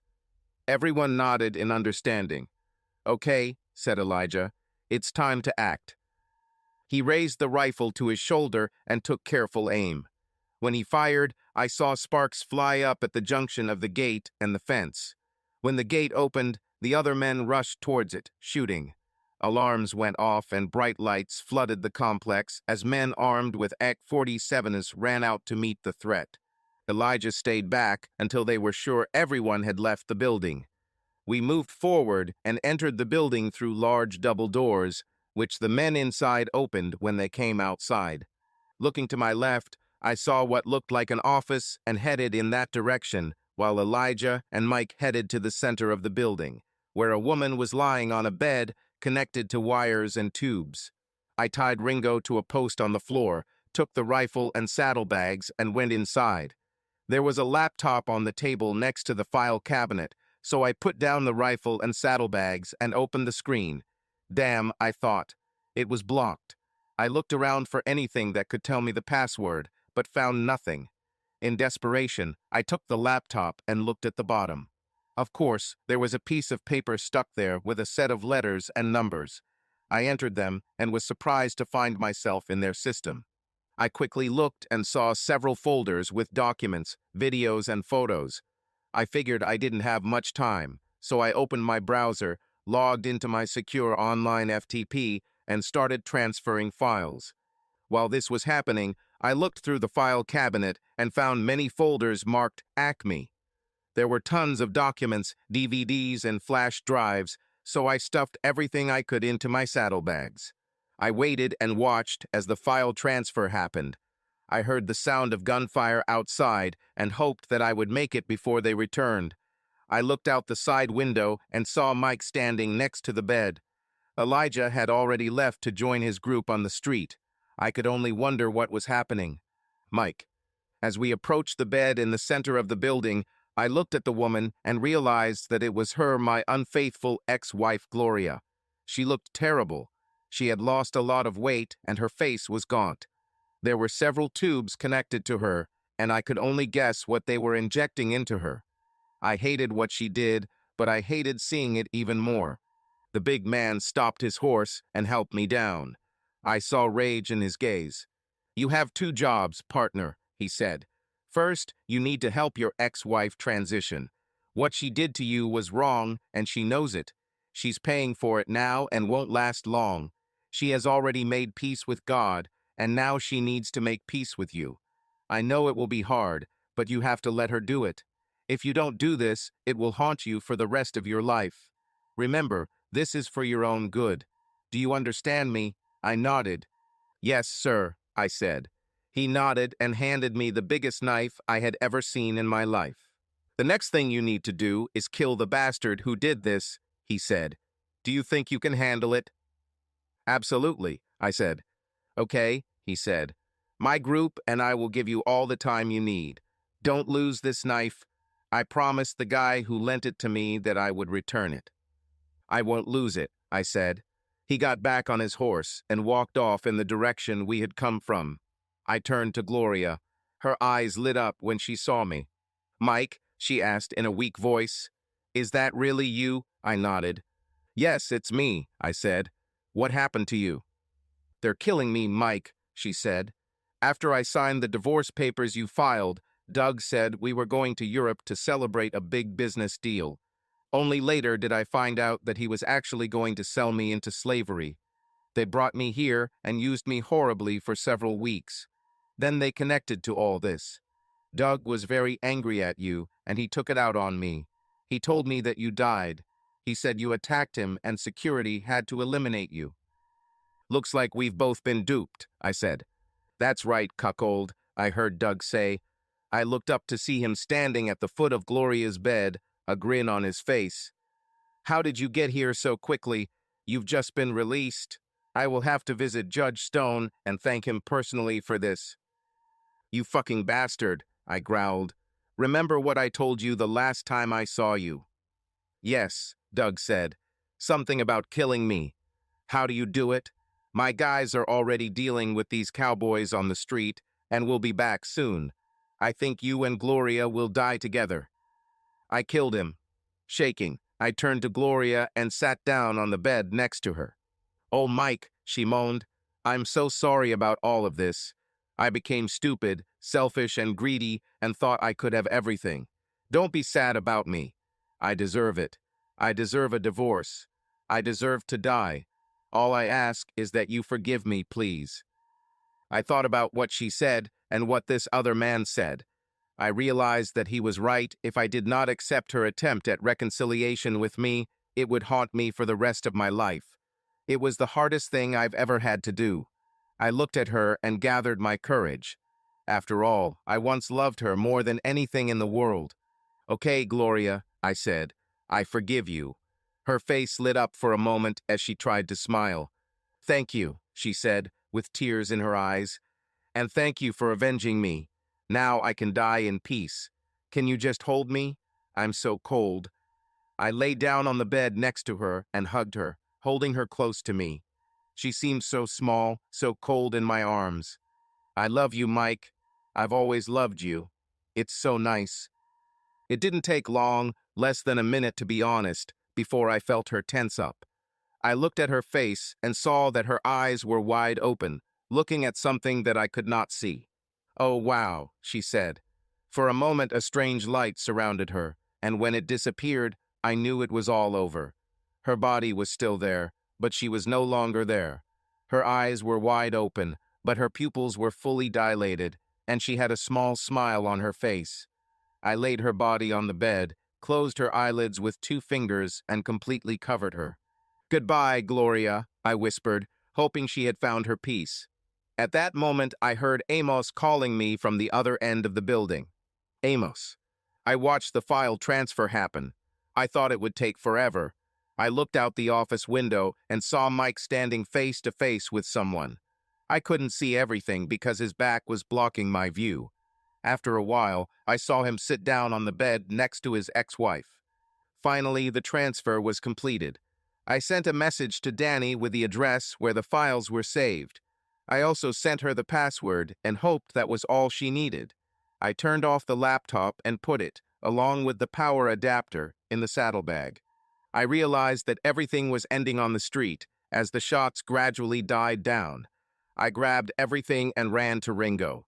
As soon as I secured the saddlebags, I turned and shouted to Mike. "Mike," I shouted. "Went. Let's." He turned and ran towards me. He was halfway towards me when I saw the door open at the other end of the building. 4 of Carson's men, armed with machine guns, entered the building. I shouted to Mike. "Get down," I shouted. Mike's eyes widened, but he understood and fell to the floor. "Come on," I shouted to Mike. "Move." I turned to Ringo and saw Wild Bill looking at me with a surprised expression on his face. "Damn," he said. "I've never seen damn," he said. "I've never seen anyone do that with a rifle. Did your grandfather teach you how to shoot with it?" "Yes, sir, Mr. Hickok, he taught," I said. He smiled and extended his hand to me. "That was a great shot, partner," he said. I smiled and shook his hand, knowing that I had just earned the respect of one of the most famous lawmen of the Wild West. He turned and walked towards the exit, clapping in a friendly manner. Elijah on the shoulder. Elijah looked at me with a smile. "Well done, son," he said.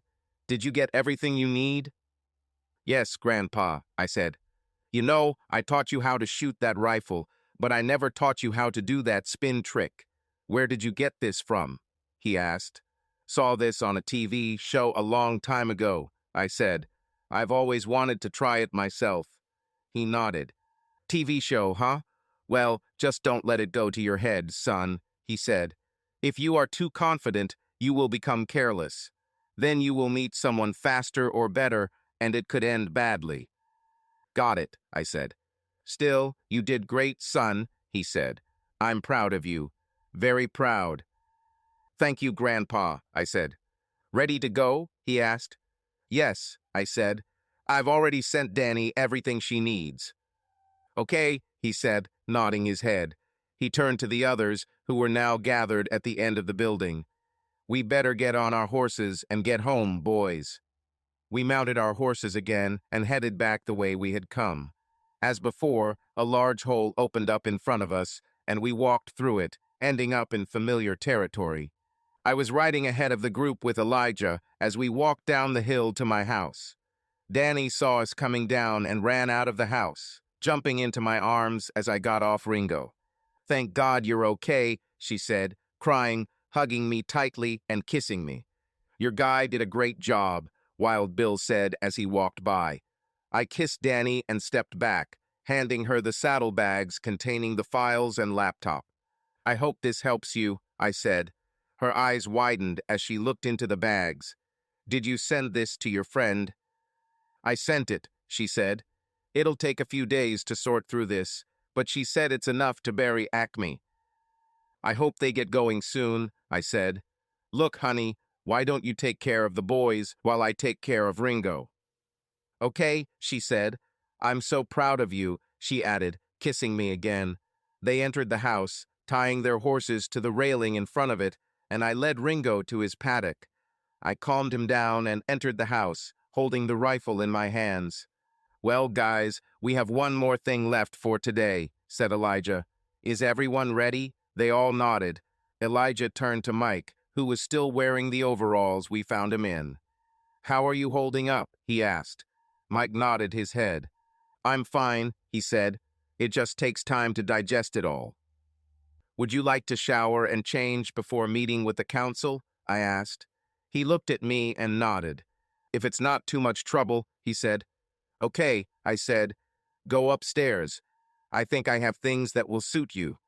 I followed him upstairs and looked through my closet. I found an old pair of jeans and a shirt that I thought would suit him and gave it to him to try on. They fit, although not his style, but they were clean. I gave him the opportunity to shower and change clothes. He joined us when he came back down. By that time, Danny had all his papers ready. Elijah motioned for us all to gather in the living room. He took out his lasso and twirled it over our heads. The next moment, we found ourselves in an elegant conference room in front of a table where senior executives were sitting. As soon as we appeared, the man in the center looked at us in surprise. What the hell is this? He asked angrily as the other leaders looked at us. Who are you? How did you get here? What kind of circus from the Wild West is this? Mike stepped forward and addressed the man. Mr. Green, he said, my name is Michael Bradley, and I have come to submit my resignation. Well, take it to HR, he said, and hurry up before I call security. He took the phone, but I stopped him by putting the barrel of my rifle against the phone. He looked at me in surprise. I don't think so, I said. You will answer for this, he said. This is all being recorded on video, and I will put you all behind bars. Not so fast, I said. Look at your watch. He looked and saw what we all saw. They stopped. You see, time has stopped, at least in this room. Just like your video surveillance. You see, we were never here, and you have no evidence to the contrary. You're crazy, he said. We all see you. How will this help you, Mr. Green? Danny asked, stepping forward. What will you tell the police? That a group of famous Western lawyers just showed up at your office out of nowhere and threatened you. You will be thrown into a mental hospital before you have time to utter these words. Who are you? Green asked. My name is Danny Williams, and I represent Mr. Bradley, she said. Here is his proposal. She placed the folder on the table in front of him. He opened it, read the sentence, and laughed. This must be a joke, he said. I will never agree to this. $10 billion? It will never happen. That's $10 billion tax-free, she said. This does not include all the costs and my fees, which are also included. He looked at the documents again and chuckled skeptically. And what will you do if I refuse? He asked with a smirk on his face. Well, then we'll see each other often in court, she said. This employment contract that you forced Mr. Bradley to sign is a false document. In fact, his entire work was a fabrication to turn his wife into your personal prostitute. We have documents, videos, photographs, everything that proves your involvement in this scheme. We have evidence of attempted murder, false imprisonment, torture, slavery, human trafficking, illegal substances, the list goes on. You held my client against his will for 2 months, tortured and starved him, just so you could use his wife. In fact, you violated virtually all of my client's civil rights, and that doesn't include the destruction of his marriage and the wrongful death of his wife. And I'm sure we can find many more victims. This contract alone is enough to trap you in the court system for 100 years, she said. And that doesn't include state and federal criminal charges, she added.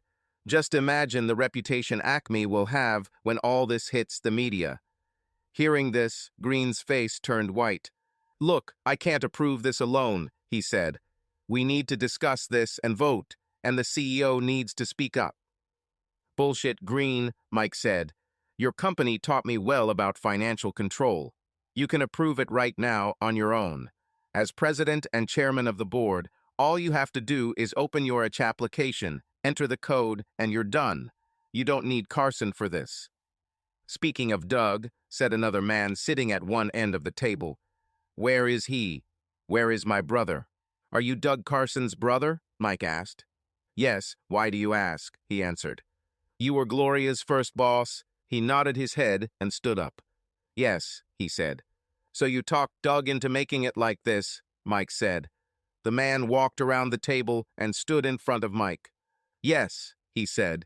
What are you going to do about it now? I'll help you reunite with your brother, Mike said. In hell. The man's eyes widened and he tried to punch Mike. We were all shocked by what we saw. This is for Gloria, Mike said. As before, the man's body glowed red, then disappeared. You just killed this man in cold blood, Green said. Mike looked at him, full of hatred. It was self-defense, Mike said. Isn't that how you all saw it? He asked, looking around at the others. Everyone nodded in agreement. Sounds like self-defense, Bat Masterson said. This guy hit you first. Green looked at us with anger. Do you even understand who you are dealing with? He asked. Elijah chuckled. And you? Answered Elijah.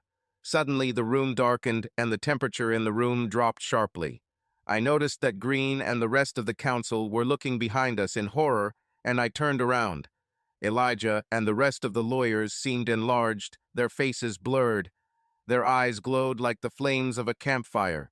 Around them were huge, dark-winged creatures with fiery swords. After a few minutes, the room returned to normal, but the fear at the table was palpable. Okay, Green said, his face still pale with fear. I'll do it. Just one condition, please. Which? Asked Danny. What will we get in return if we agree? He asked. You'll all get to keep breathing, at least for a while, Wild Bill said, causing chuckles among us. Green looked at the other council members. Do it, said the woman sitting next to him. Just do it and get it over with. Green nodded and opened the app. He entered the amounts and all the necessary information, then entered his code. We watched as transactions took place on his monitor. When they were all finished, he looked at us. Please, he said, just leave. Elijah swung his lasso, and the next moment we were back in my living room. Everything went smoothly, I said sarcastically. So that's all? Mike asked. Elijah nodded his head. For now, yes, he said. Then everything depends on the feds. If they don't do their job, we may have to intervene. I think we're done for today. Just a minute, Danny said before they left. We all turned to her. I talked to my parents while you were in Albania. They said they would talk to the pastor of the old village church they go to about our wedding next Saturday. That's pretty fast, isn't it? I asked. Are you sure you want this? Yes, I want to get married as soon as possible, she said. I turned to Elijah. Grandfather, I said. Look, I know this might seem weird, but would you do me the honor of being my best man? He looked at me, stunned. Isn't that what you should ask your best friend or something? He asked. Yes, it is, I said. His eyes widened as he thought about it. Why not? He said. It would be an honor for me. Do you mind if I invite a few guests? He asked, pointing to the others. I'll be offended if you don't, I said. I saw other men smiling. Elijah nodded. Okay, if that's what you want, son, I'll do it, he said. This will be a little hard to explain to your parents, really. Probably not as difficult as you think, I said. Okay, I'll see you in a week on Saturday, he said. We shook hands, and they left the house. I turned to Mike. You're invited too, I said, if you want to come. Thank you, he said. I'll see how I feel. I'm very hungry now. Of course, I said. Stay overnight, and I'll take you home in the morning if you want. That night, we ate the leftover meatloaf I had in the fridge, and I set Mike up in one of the spare bedrooms. Danny and I talked for a while in the bedroom before going to bed. Why such a rush? I asked. I'm not complaining, just curious. I realized that life is too short and too precious to waste, and I want to start my new life with you, she said. Besides, a child. I also have a feeling that you might spend more time with your grandfather, and I'm afraid that one day you might leave and never come back. I hugged her and calmed her down. I will always be there for you, I said. You and the child are the most important things in my life. Never forget this. I love you, she said, kissing me. I love you more, I replied. The next day, I took Mike home. It seemed Acme had returned his car to his home, and, strangely, the bills were still being paid while he was in captivity. He thanked me for everything and went to his house.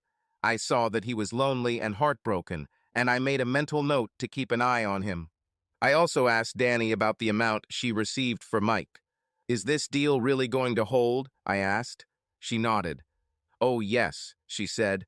"The amount is a little higher than you might expect, but it will hold up if it is ever challenged, especially in such circumstances. Trust me." "So how much did you get?" I asked. "Only about 3 billion," she said. "What?" I exclaimed. "Did you get $3 billion from them?" "Yes," she said. "There will be no taxes." "Why so many?" I asked. "Well, it might come in handy if I become the housewife I want," she said. The wedding went as planned, and we all had a great time. Danny looked gorgeous in her wedding dress, and I could see the pride on her father's face as he walked her down the aisle. Grandfather Elijah appeared dressed in a modern tuxedo, just like mine. I almost didn't recognize him. There was a woman with him, an elegant, slender blonde wearing a long dress and a hat with a veil that hid most of her face. The rest of the group also came, all of them dressed in modern clothes. I could tell they felt awkward in their costumes, but they seemed to enjoy interacting with the guests. The test came when I submitted Elijah to their parents. I introduced him as Justice of Peace, and not under his real name. That's what he insisted. He acted as if he had never met them before, but I noticed that my mother saw something familiar in his face. She was the family historian and spent a lot of time reading Grandmother Elizabeth's diaries. She caught me during the reception. "This man looks very familiar," she said. "I think I've seen him somewhere before." "Just a coincidence, I'm sure," I told her. She didn't say anything else, but I enjoyed watching her dance with the group. One day I will tell her that she danced with some of the most famous lawmen in American history, but not today. Danny's parents had a great time too. A couple of hours into the appointment, Elijah pulled Danny and me aside. "We don't have much time left, but I want to introduce you to someone," he said. His companion approached and lifted the veil from her face. There she was, Grandma Elizabeth. She looked young, about Danny's age, and had long, wavy blonde hair that framed an angelic, smiling face. "Amos, meet your grandmother Elizabeth," said Elijah. I was shocked and stunned by her beauty. She smiled and extended her graceful hand to me. I politely shook her hand and introduced her to Danny. Her face lit up when she saw the engagement ring. "I can't believe I'm meeting you," Danny said.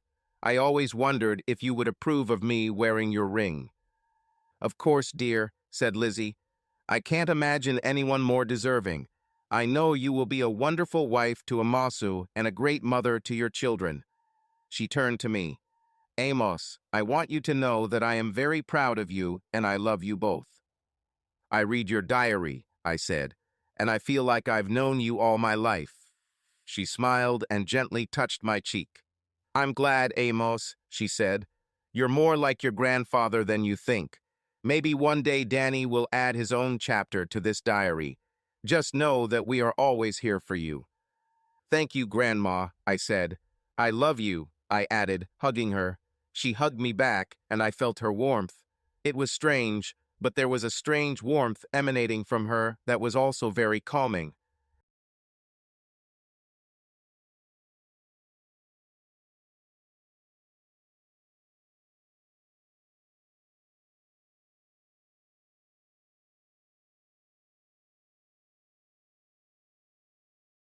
"Of course," I said.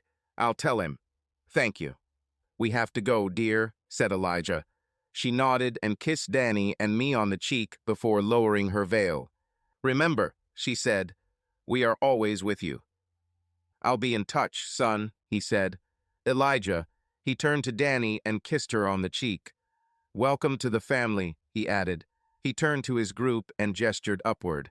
They nodded their heads and followed Elijah and Elizabeth to the exit. I followed them a few seconds later, but they had already disappeared.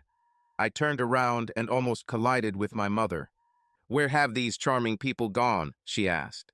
I saw that she was a little tipsy. They had to go, I said. They had a meeting they had to attend. Oh shit, she said. I promised one of them another dance. I smiled to myself. I passed the note to Mike, and I thought he almost fainted when he saw it. Everything is fine, I asked. Yes, he said. That's her handwriting. What is this? I asked. The address and phone number of an old girl I dated before Gloria and I got married, he said. It's a good thing, isn't it? I asked. He smiled, looking at me. Yes, he said. Very good thing. I thought I had lost this number. Thank you. Please, I said. Danny and I enjoyed our 2-week honeymoon in Hawaii and returned home. Her parents looked after Ringo while we were away. I didn't know who was happier when we got back, Ringo or me. I started working on one of the bedrooms, getting it ready for the new baby. 9 months after Danny and I made love by the pond, she gave birth to a strong boy named William Elijah Jones. Her parents were happy as hell, as were mine. Somewhere in the distance, I knew that my grandfather was smiling. It's been almost a year since the deal, but the feds are finally taking on Acme. The picture the news painted was gruesome. Crime, sex, illegal substances, and illegal weapons. Every member of the council was arrested, along with most of the senior leaders. After months of legal battles, they all received life sentences. Some of them even committed suicide. The company itself was split up and sold to other interests. Something told me that their story was not over yet. Mike and I continued to keep in touch after our wedding. Eventually, he is reunited with his old girlfriend, and they plan to get married. She seems to like the new Mike, and I've never seen a happier person except in the mirror. Subscribe to our channel so that your love doesn't cheat on you, and go ahead and listen to the next story, because this story is nothing compared to the next one. If you're under 18, don't even think. Click to the next one. Click to the next one. Click to the next one. Click to the next one. Click to the next one. Click to the